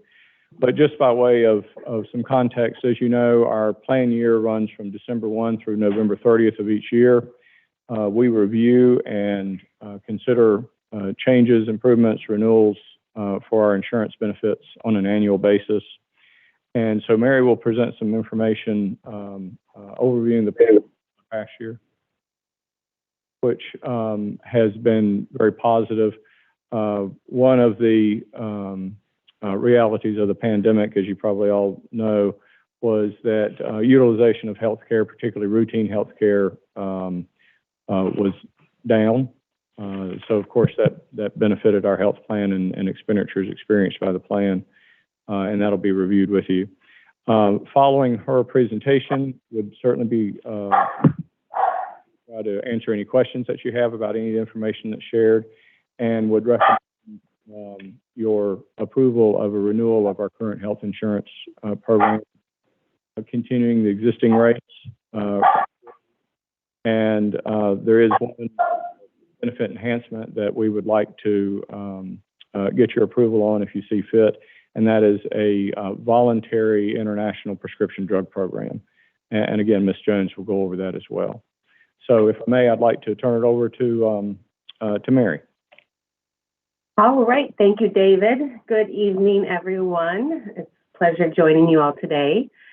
So as David indicated, we actually have some pretty good news as far as the renewal, looking, I guess, in our rearview mirror, if you will, as far as the pandemic, our utilization's down a bit, certainly to plan for future years, we want to make sure that we're capitalizing on things now and making sure we're taking everything into consideration, which is part of what David had mentioned, the opportunity for folks to take advantage of purchasing the prescription drug medications overseas or outside the United States. So we'll talk a little bit about that. So you go to the next slide. All right, so what we're going to hit on today is the medical and pharmacy renewal. And like I said, we'll talk about that international option for the pharmacy as well. Then we'll hit on the dental renewal, and then lastly, the recommendations that we're looking for the board's approval on. Next slide. All right, so here's just a summary of kind of the lay of the land of where we started, where we landed, and some options that we looked at. So the coverage is currently with MedCost. They do the they work with us on the medical management, the network, and so forth. Then we use Kroger for the prescription drug. And then we also use Berkeley, who takes care of the reinsurance for us. You can see the initial medical renewal came in at a 9.8% decrease. However, the fixed expenses were increasing by about 6.5%. So what we did is we worked with the folks at Berkeley to see what we could do to get those rates down. And overall, they did bring that down. So your overall decrease to the plan is 11.6%. Our recommendation is with that to hold the employee contributions flat. Because again, we certainly don't want to take something, give them a credit this year and then have to possibly take it back next year, just because we know utilization is more than likely going to increase over the next 12 months. So the other things that we looked at is we looked at some different options from a stop loss perspective. So option one, you can see, is 100,000 specific stop loss. which ultimately brings the total expenses to a decrease of 11.6%, which is a savings overall of $65,000. So then option 2 is basically looking at the same thing, but it's $115,000 specific stop loss. And what that does is it takes your overall decrease to a 12.8%. So ultimately, our recommendation is going to be to stay as is, just because there isn't a significant enough savings to take advantage of the $115,000 stop loss this year. Next slide. All right, so this is just showing you, so to break it down, what the total premium is versus what the county's picking up versus what the employee's picking up in the green section. So the current budget is at 3.5, which the proposed budget will remain at the 3.5 million. The county's portion at the 2.9 million, almost just shy of a little over that. And then the employees, you can see, are remaining flat at the 523,000 as well. So across the board, we're looking to keep everything flat. Next slide. And then here's just a breakdown of the rate. So again, keeping the employee contributions flat, the proposed would be to remain as current. So nobody would experience an increase or decrease to their premiums. Next slide. All right, so we're going to jump into the international option. So if you could go to the next page. So here are some statistics to kind of show you, from a pharmacy overall perspective, some of the things that we're faced, and I'm sure a lot of this isn't new news to folks because you read about it almost daily. But the second bullet point on the side there is really what's very telling to us in the industry, because your specialty costs are projected to account for 50% of your overall prescriptions by 2021. And you can see overall the county is actually a little bit higher than that. And just overall, the overall utilization of prescription drugs, not just specialties, is projected to increase to be your overall spend of 50% of your claim spend within the next 5 years. So certainly something we want to keep our eye on, which is why we are looking at this program through a company called Script Sourcing. If you want to go to the next slide. All right, so basically just kind of the bullets on this is, the United States as consumers, we're paying a significant amount more than what other countries are paying for the exact same brand name drugs. For many reasons, there's many reasons why that's happening. Sourced to tier 1 countries deemed by Congress basically is deemed to have standards as the FDA. So that's actually a good thing for us because a few years ago you were able to get your prescriptions from outside the United States, but there weren't as many regulations on it, which could be quite dangerous to folks. Because if you have somebody who is trying to get medications that don't mesh with their current medication, there really wasn't any mechanisms in place like there are today in our pharmacies that we go to in the United States. Members benefit from a zero cost share for the overall medication. So there's really an incentive for folks to take advantage of this program. It is voluntary, so nobody is going to be forced into having their prescriptions filled through this program. So it is solely voluntary, but you can see there's quite a bit of opportunity for the member to save some money in their pocket just from a cost share perspective. And then the overall plan has a potential savings impact from anywhere from 10 to 20% overall to the RX spend. Script sourcing does have a fee in the 25% of savings, but you'll see in the next slide when we get there,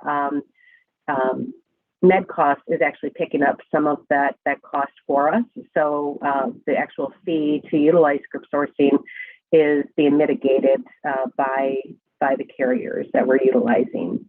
And also, this is something that we don't have to implement now.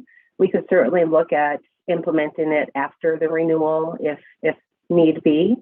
But it certainly would make sense to at least entertain it as part of the open enrollment education process.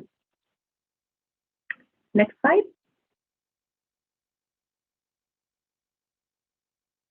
All right, so here's some of those safety protocols I was referring to earlier. So you can see it's pretty regulated, like I said, which for the end consumer is a great thing. All the medications are coming from certified factories and sealed, packaged and sealed. It's only FDA approved medications that can be shipped. The program, you can get up to a 90-day supply that will be shipped to the member's home. Much like the mail order in the United States, you can't get narcotics, so you can't get narcotics through this program. We do, and there is an education component that will have to go with this because the members, because it takes a little time. You can see it takes about 3 weeks to get these accounts set up. So we want to make sure that when a member does sign up for this, that they have enough supply so that script sourcing has an opportunity to get those, get their accounts set up accordingly, and they don't run out of medications. And then much like the mail order programs that we use here within the U.S. through the carriers, they're going to be contacted quarterly to reorder their meds. So they will get reminders to re-up on their medications when they're about to run out of their current 90-day supply.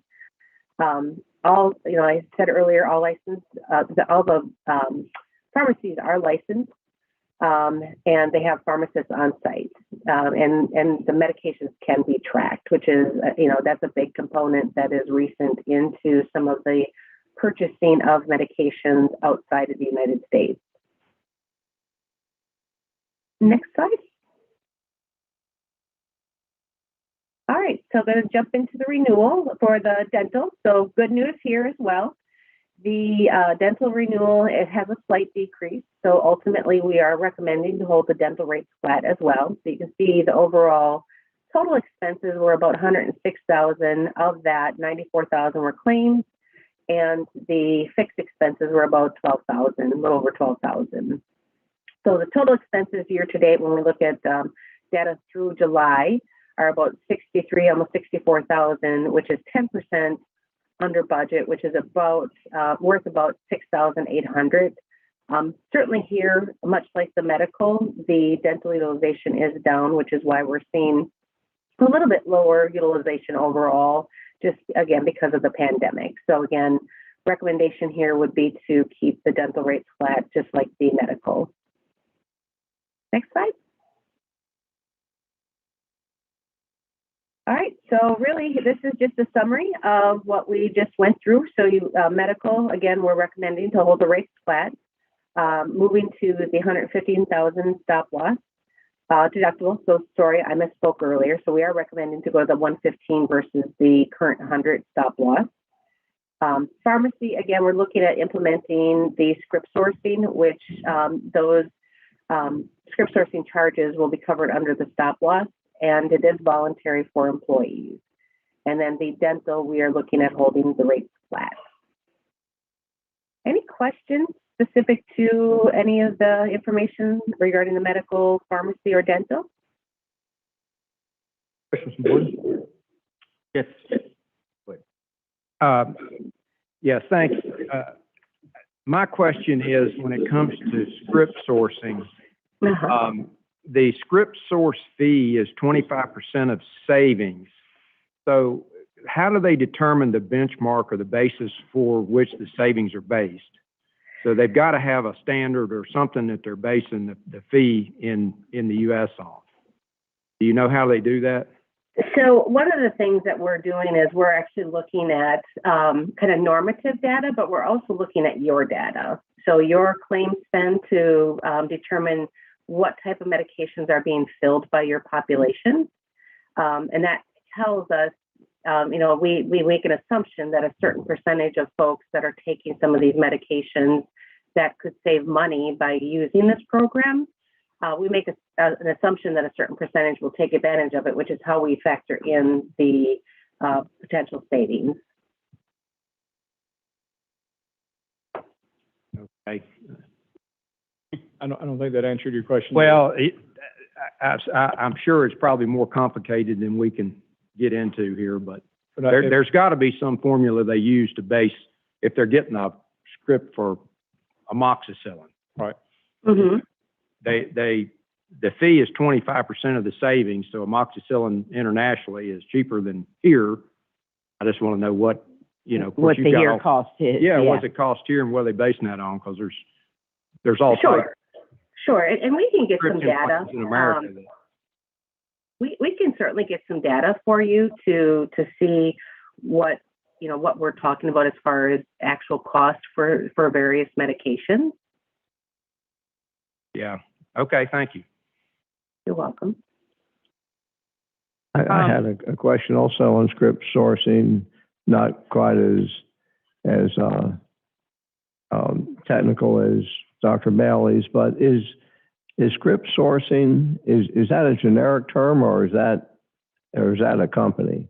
That's a company. So that is the name of the company that we would partner with. Okay, that's okay. To get these. So is it equivalent like Express Scripts is one that I'm familiar with? Is that the same sort of thing? Yes and no. Express Scripts is linked more solely to obtaining medications here in the United States when we talk about, you know, the insurance that we get through employers, where script sourcing takes it a step further and has the ability to partner with pharmacists outside of the United States. Okay, thank you. I'll follow up with a question on script sourcing as well. Sure. Does a person that subscribes to that have to go all or none, or can they get some drugs locally and some through that program? Like if I were to sign up for it, do I get all my medications through that or only the ones I choose to? That's a great question. So they can choose which medications they want to obtain through this program. You know, again, you know, there's going to be an education component because chances are it's going to be less expensive for them to get most, if not all, of their medications through this program, but they certainly aren't obligated to. And does it come with some education? Because I would imagine some people might be uncomfortable. So I think that list of things that you gave indicating they kind of go through the same rigor that we have here. Is there an education component for the people that would sign up for this? Absolutely, and it'll have to be ongoing as well, because what we see with organizations that put in this program is, you know, the first year, 2 years, the utilization isn't extremely high, but that is because of it. You know, it just takes folks sometimes to build that comfort level, to understand, you know, what is the program, is it safe for me, and what are the benefits for me to participate in it. So your participation typically will increase year over year, and that is because of the education component. Yeah, that's good. That's what I wanted to find out. I apologize. I'm kind of tagging on to that whole thing to making sure that if there's a prescription written for a 30-day supply, because for most of these individuals, what you don't want to do is, and I've had it happen in my practice, is that you write a prescription, they get a 90-day supply. They probably shouldn't have, because then we change the prescription on them. They just wasted money. So one of the things that, you know, I'd encourage is them to get a 30-day supply. Let's see how it does, follow up with them, and making sure the insurance company is following with that patient to say, okay, look, this is what you can save.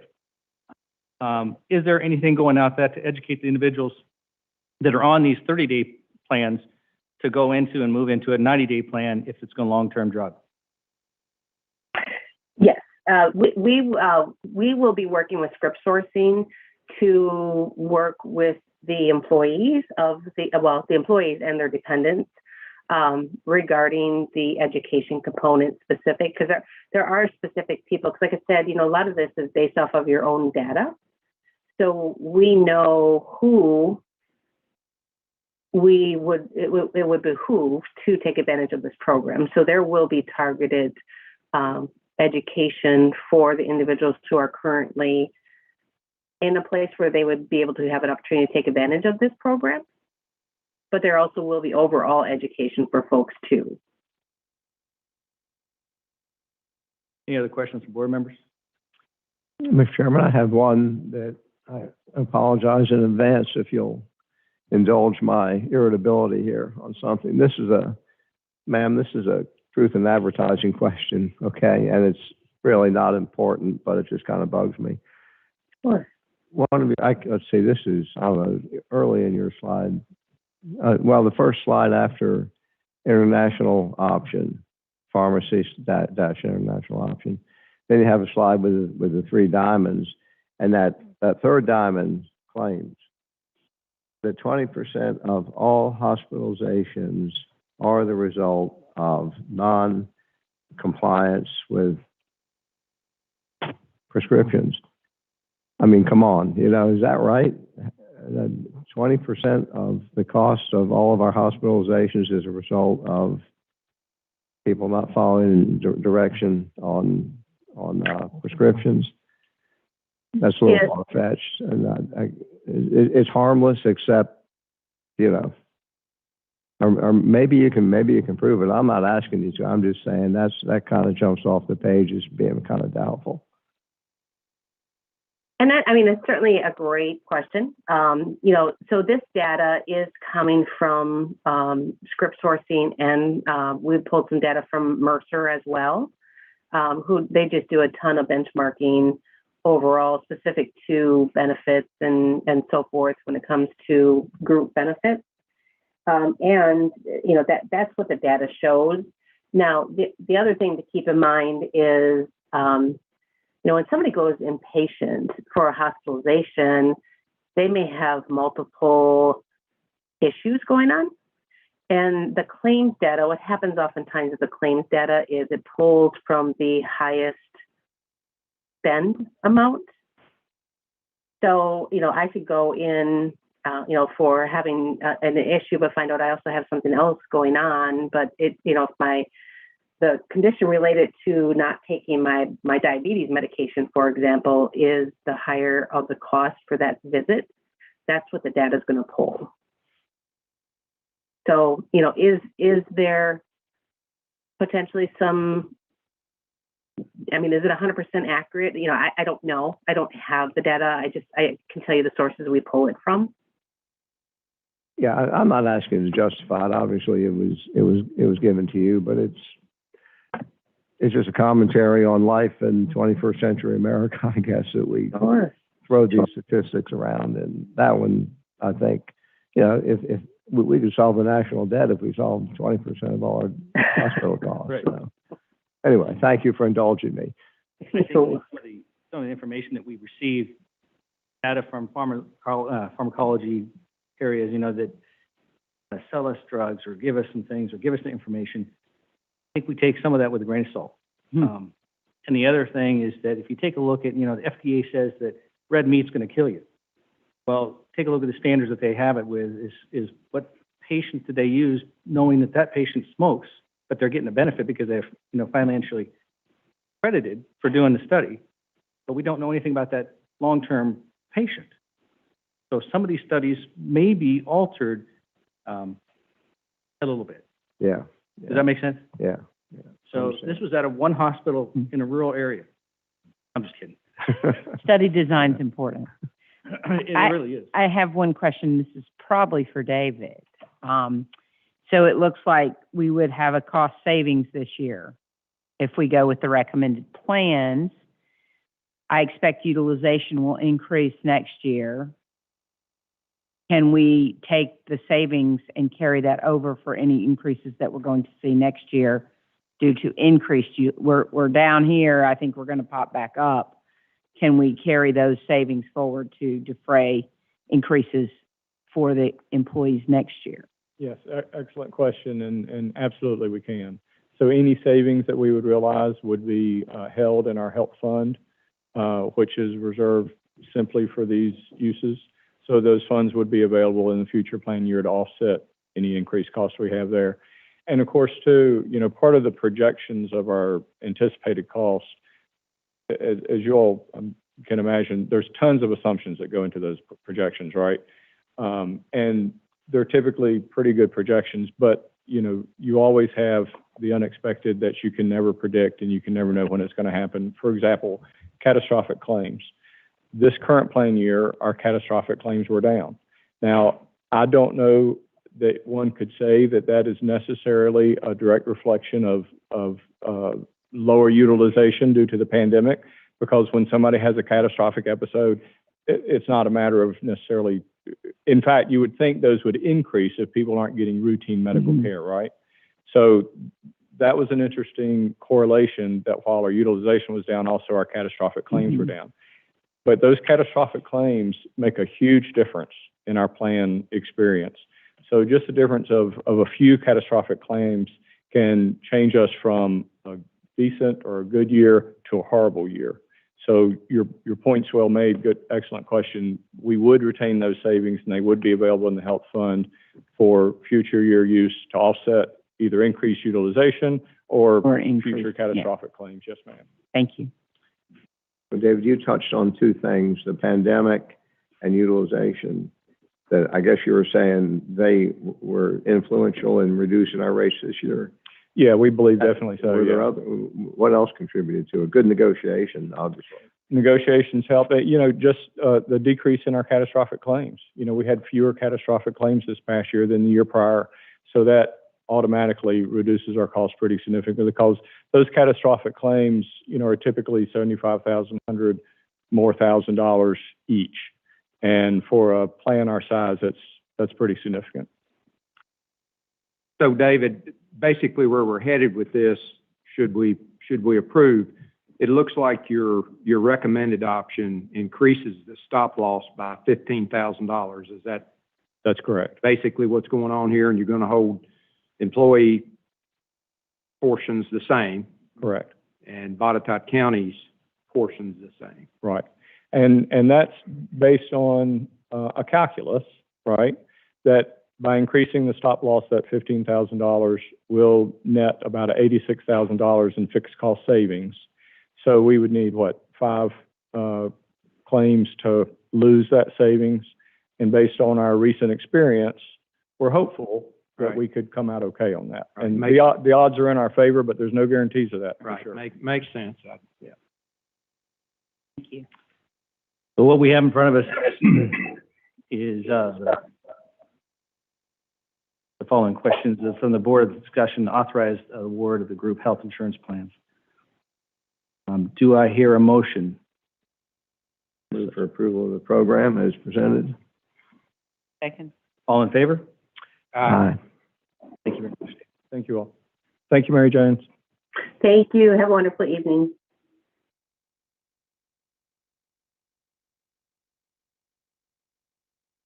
And now, if we could move to the big presentation, probably the most important presentation. And I see that the two individuals are here, and I think that we can go ahead and get started. I guess what I'm a little bit disappointed is I see that Carrie is not here, and I really wanted her to hear some of these points. So if you all could give that information to her, fantastic.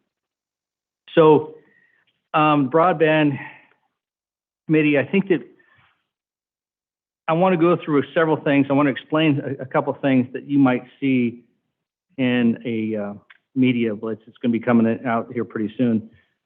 But where are we now? Where were we? And where do we look to go?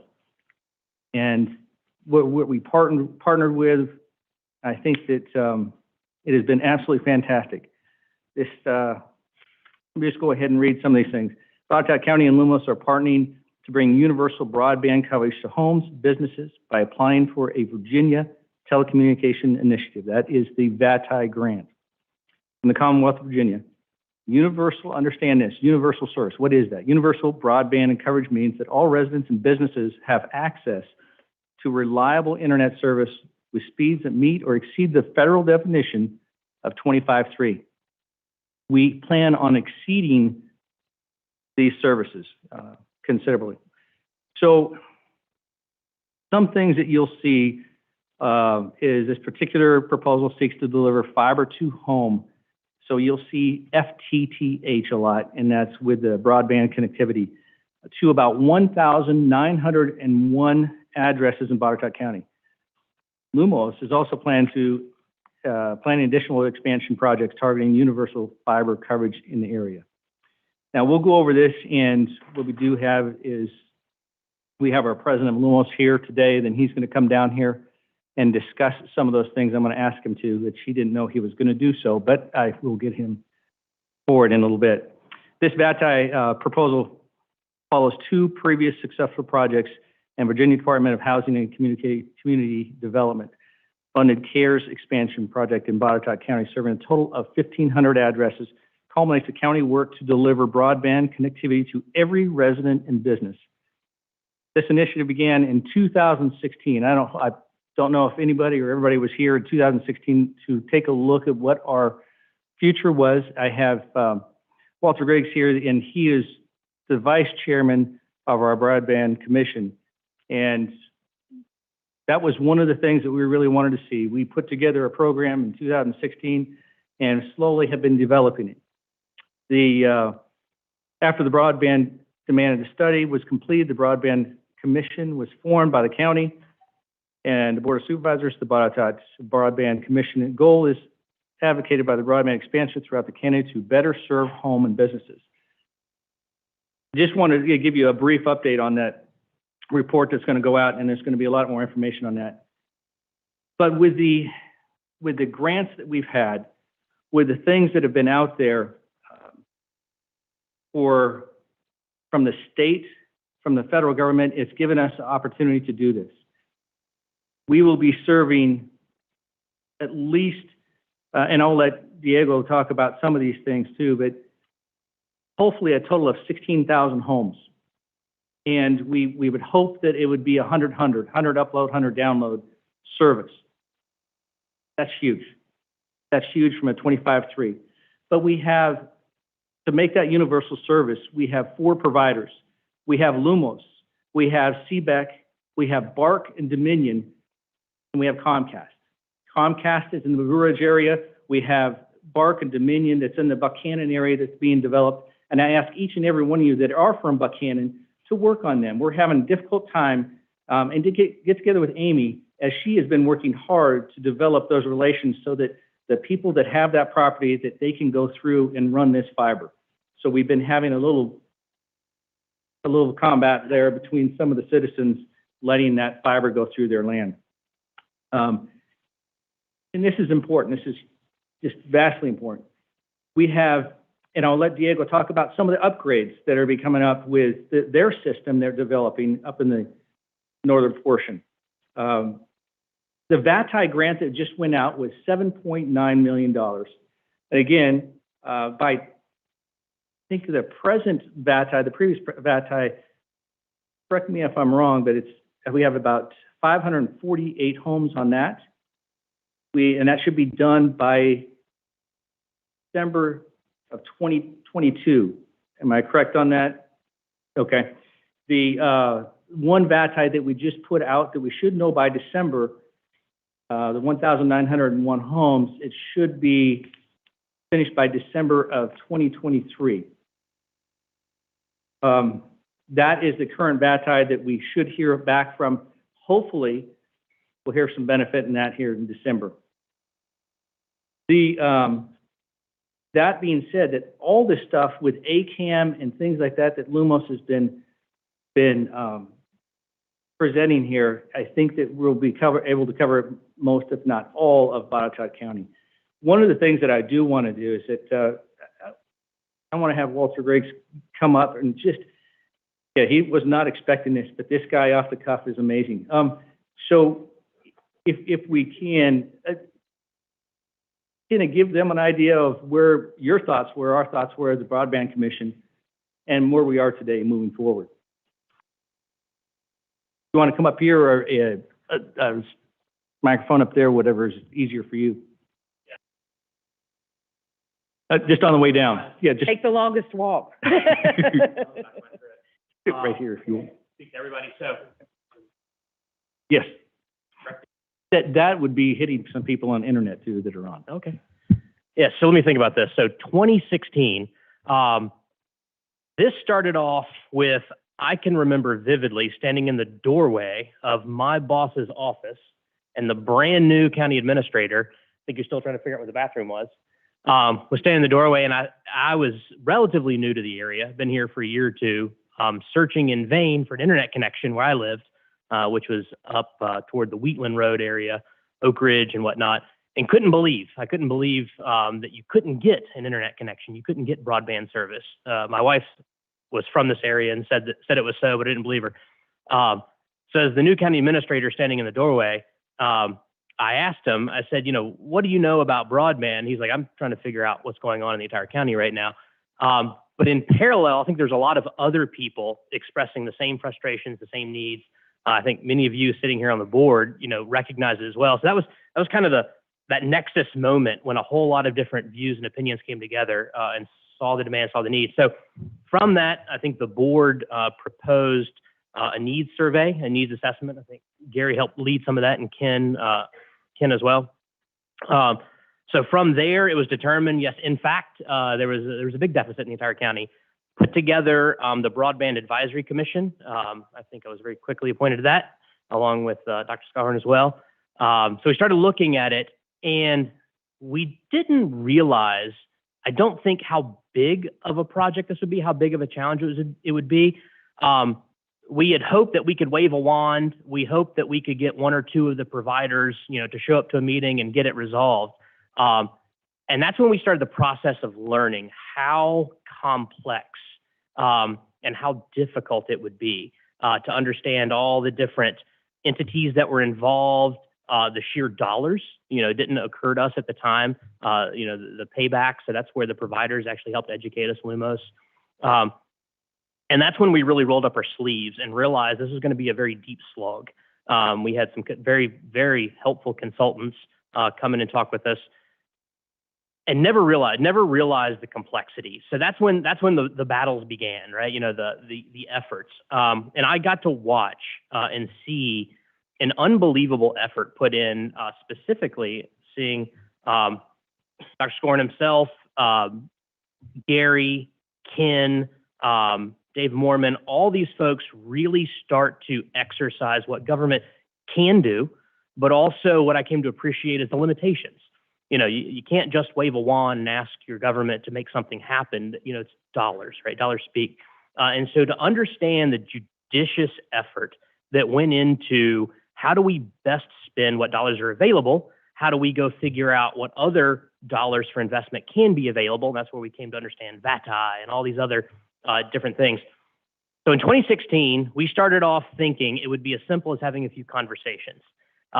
Some order of 5 years later, we came to realize that it took assembling the motivations and interests and best interests of the available and incumbent providers, leveraging local, state, even federal government in exercising the opportunity to apply federal dollars to ultimately get to a 5-year effort. And now that I look back, I realize this is a pretty short time cycle.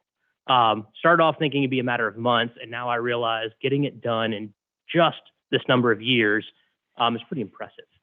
So I think pointing out the obvious, our county is behind if we don't have this kind of access. There's the digital divide. There are those that have access to information and those that don't.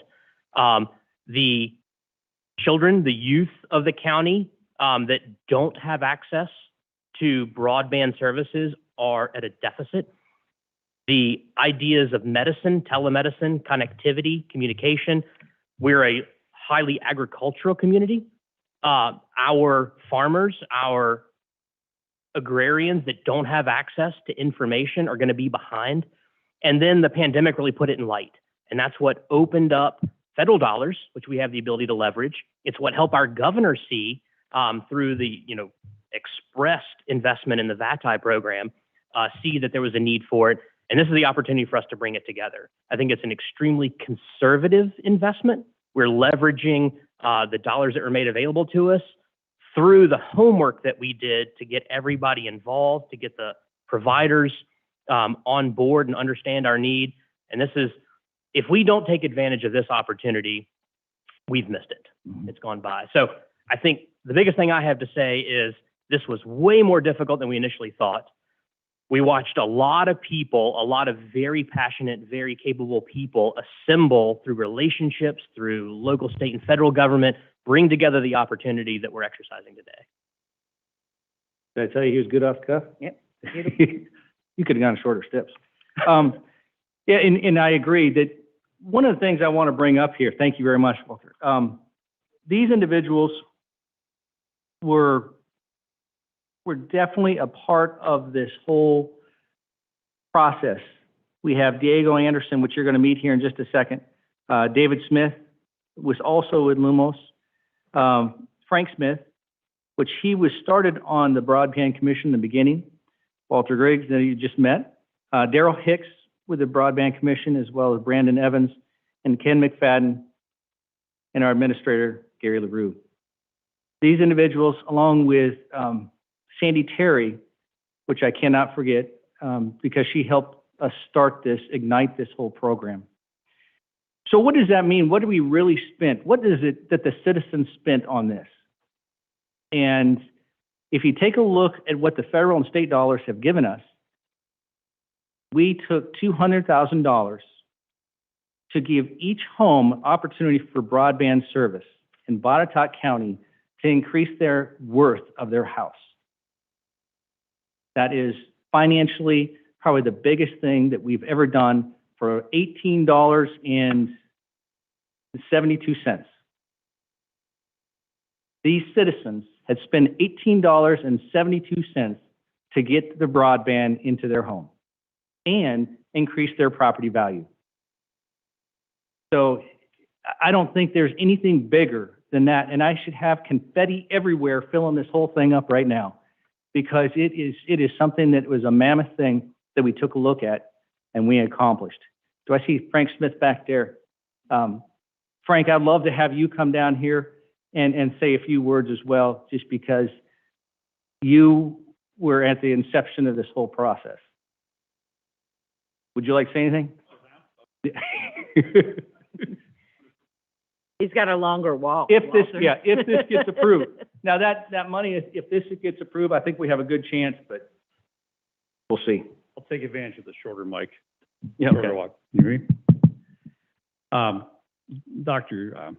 Scott Horn and the rest of the Board of Supervisors, Mr. LaRue, Mr. McFadden, the whole team here. This has been a great ride. It's been, I know you guys have been absolutely persistent, and you've had a plan, and you've also been able to bob and weave when you needed to.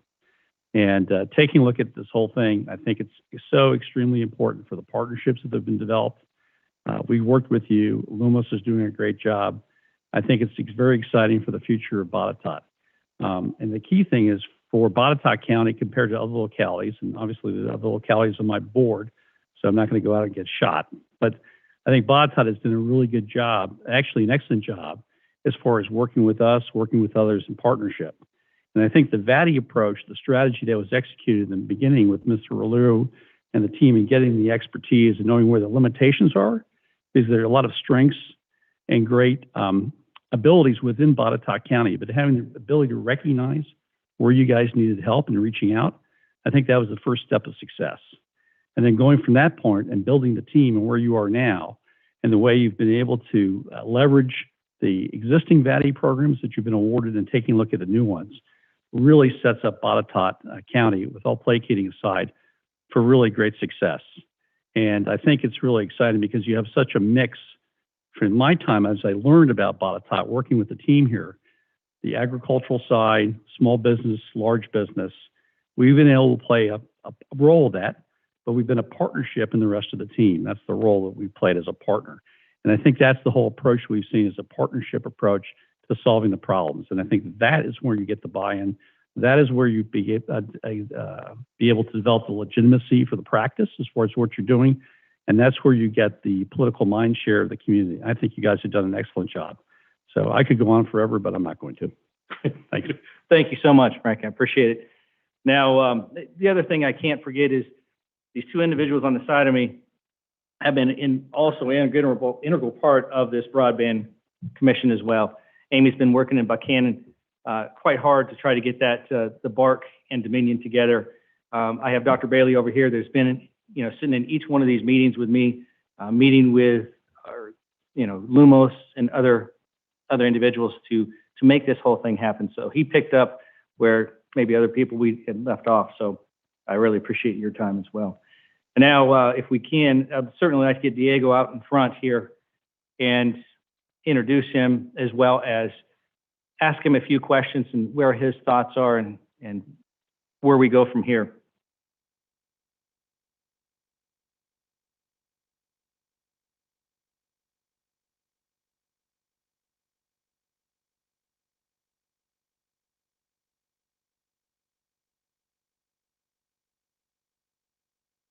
Okay, I'm here. Diego, thank you so much for coming. I really appreciate it. I know we might have been online talking to you, but I'm glad you made it in person.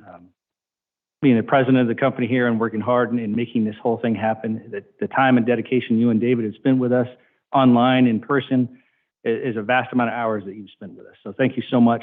This partnership has been fantastic. I hope this VATI goes through. By December, we should hear, and I hope it's a game changer. That being said, you have covered a lot of Botetourt County. I wish we had a map so everybody could take a look at this and see what this really is and what it means. But you have covered a lot of Botetourt County with ACAM. Combining ACAM and some of the areas within Botetourt County, this is a difficult question. Combining some of the areas that you've already accomplished and going to be doing, including the 7.9, how much has Lumos put into this financially? Yeah, I would say, let me first start off by saying thank you for the invite to come and speak to the Board of Supervisors. It's great to meet you. We have a great relationship with Botetourt County. Been serving the community for many years now, over many years through the R&B telephone. Many of you may remember that, and now we're known as Lumos. Very excited to be leading the company. I'm Diego Anderson, and we'll be the CEO of the company once we split from Segra, which is expected to happen next year, or next month, I should say. And it's really good to meet with you and partner even more closely with the Broadband Commission on the activity to bring more broadband, not just broadband, but fiber broadband throughout the county. So we're very committed to do that. We were the first to build fiber into this community many years ago, starting in 2006 or 2007 timeframe.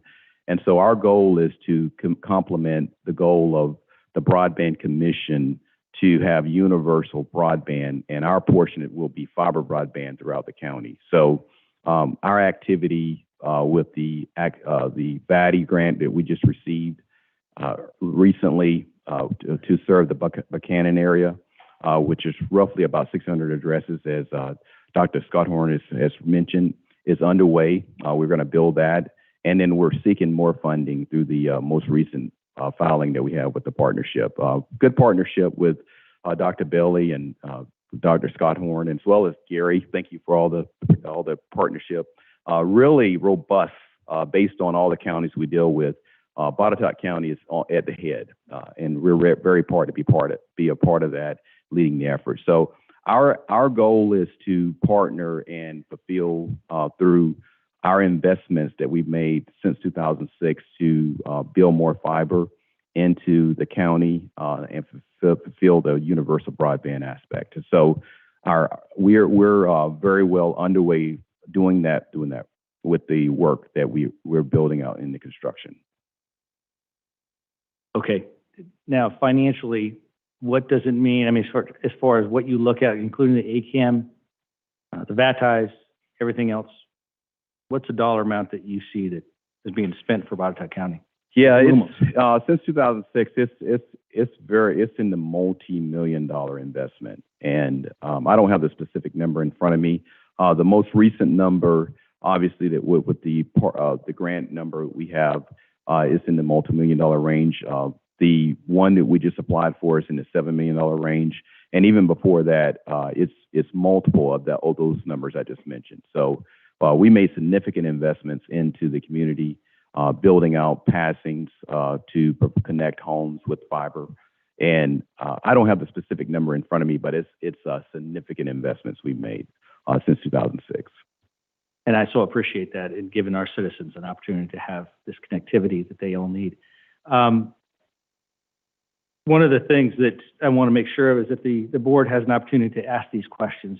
And please feel free, and the board members feel free to ask.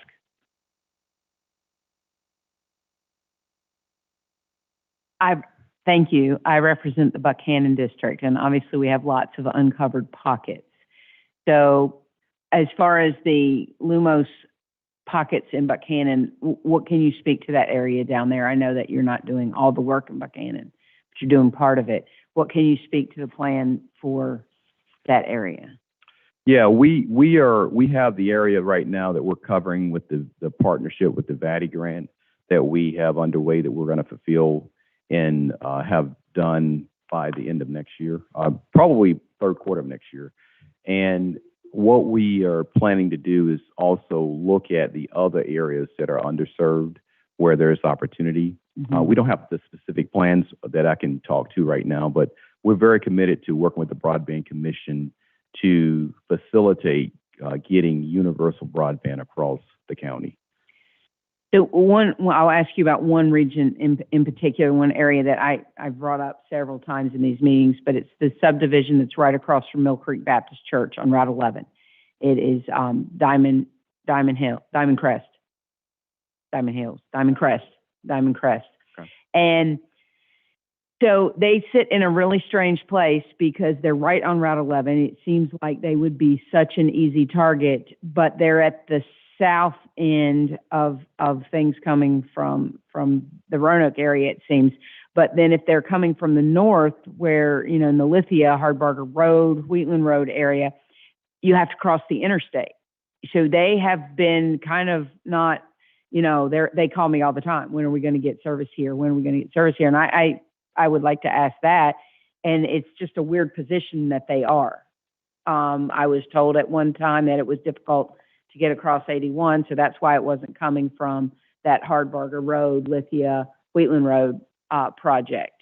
So do you know anything about that area? Yeah, Ms. White, what I would say is I don't have the specific detail of that subdivision. I will look at that as an action item.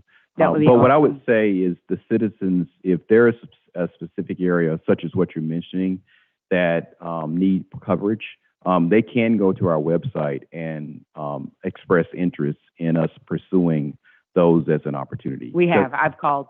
Okay. I've actually called on their behalf. Excellent. And I know that they have communicated Okay. with the company as well. And I have made at least 2 or 3 phone calls. Okay. So anything you could find out about that area, that would be excellent. Yeah, well our process is as we prioritize where we're going to build next, we use that data to facilitate how we invest money in capital. So those will be taken into consideration into our planned out, our build schedule.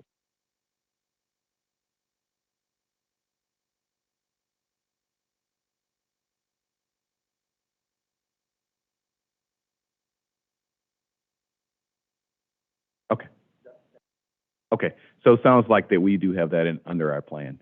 Good. I don't have the. That's in the new plan, right? Yeah, I don't have the just have to specific bring plan it in up. front of me right now, but. So that's the plan that we find out about in December. Right. Yeah, I don't have any real specific territory questions, but just like to hit on a couple of big points. And I think Mr. Riggs touched on some of this, and Dr. Scotthorn has touched on some of this. But, how big an effort this has been, people will probably never know, and how complex it is, people will never know, and that we're not there yet, right? So we've got work to do. But there are some important things to keep in mind. One is that this state grant is hopefully decided on in December. Is that right? So we got our fingers crossed, because that is kind of the stimulus to a lot of this happening. So we're very hopeful. We've applied and and Ken and his group and Diego's been a great partner, and we've sent in an application for universal coverage in Botetourt County to include a lot of the things that have always been covered here. But that's a monumental time in this whole broadband development. So we got our fingers crossed, and we're really hopeful, and we're optimistic that gets approved. And then the build out I think I heard you say, goes into what, 2023? So that's kind of that's our target to get this thing, pretty much hopefully wrapped up or as close to it as we can get. So a little bit of patience is still recognized here. And again, I want to thank everybody. A lot of this got started before my time here. And I have participated in some meetings, several meetings, and I've come to learn what effort it has taken. And I've come to learn that Botetourt County has really been ahead of a lot of counties. We've been very aggressive. Gary, Dr. Scott Horn, the providers like Lumos have helped us along, but this broadband group has really worked hard to get this thing moving. And I know everybody in the county would like to have had it last month, right? And I'm one of them. Mm-hmm. But we're going to be patient, and we're going to keep working. And it's been pedal to the metal, and that's a big application that got sent down there. So I just want to thank everybody that's been involved, and hopefully we get good news here in December and roll right on. Thank you. One of the things I want to make sure of is that you understand that the universal service, there's only 9 other counties, correct me if I'm wrong, that would be Surrey, King and Queen, Allegheny, Floyd, Grayson, Northumberland, Richmond County, Westmoreland, and Scott. And then hopefully soon we'll have ours on here as Botetourt being number 10. Out of all of our counties, that's the only ones that would really have universal service. Let me ask you, the grants that came out of the VATI grant, how much money was in it? It was, so 57 applications representing 84 localities requested. 57 applications were out there. The total request was $943 million, 300. All right, the total matching funds was $1,159 million. 26 applications were matching funds exceeded fund requests. That means we're one of the 26 out of the 57 who are matching funds. So we have a possibility, a great possibility, hopefully, that we will be able to match and get the VATI grant.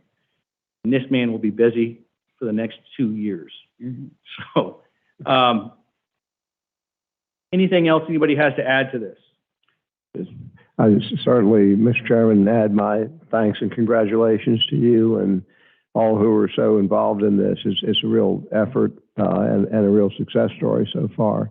I have a question similar to what Ms. White asked, but it's a little bit more granular in terms of pockets of service and underserved pockets. So in the southern part of the county, a lot of it's covered already, but within that existing coverage, like within a given neighborhood, there could be a street, one street that's not served by, it's not Lumos, other providers. What can be done about that? Or maybe a better question is, does this program address those isolated pockets that are surrounded by serviced areas? Yeah, we've been working with the Broadband Commission here over the last few months to identify those little pockets that you mentioned, where there's broadband and not broadband in the streets. And so we're digging down into mapping. Dr. Scott Horn mentioned earlier, I wish we had maps, and we've already identified all the areas that are underserved without broadband. So our commitment is that we're partnering with the Broadband Commission and Gary and the team to look at how we can facilitate serving those with a better connection of fiber. So yeah, that's part of the effort that's going on, even as we speak and moving forward. So Lumos could be a service provider, kind of an island surrounded by a competitor. Is that?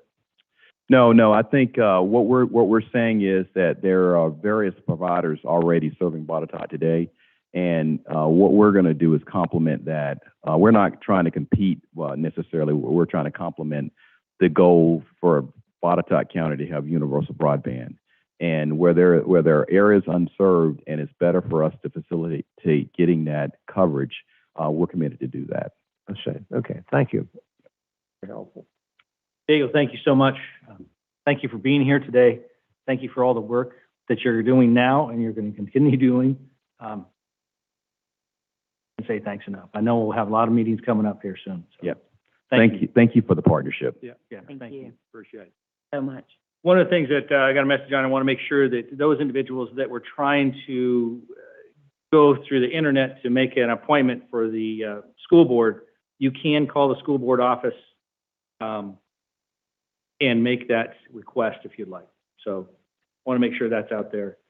But anyway, great news we have within internet service, and hopefully we'll get that in 2023, Botetourt County, with the help of Amy and some Dominion, Bart.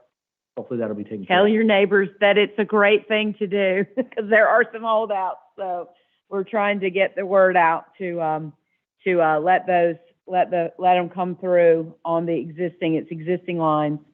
And that will really open up all of Arcadia, all of East Botetourt will be covered by that project. Okay. Mr. Lou, anything that I missed on this that important? Do I have a motion for adjournment? Because that concludes everything. So moved. Second. All in favor? Aye. Okay. So much. Thank you all. We're going to tell Billy to go fishing next month. You going fishing next month? Goodbye.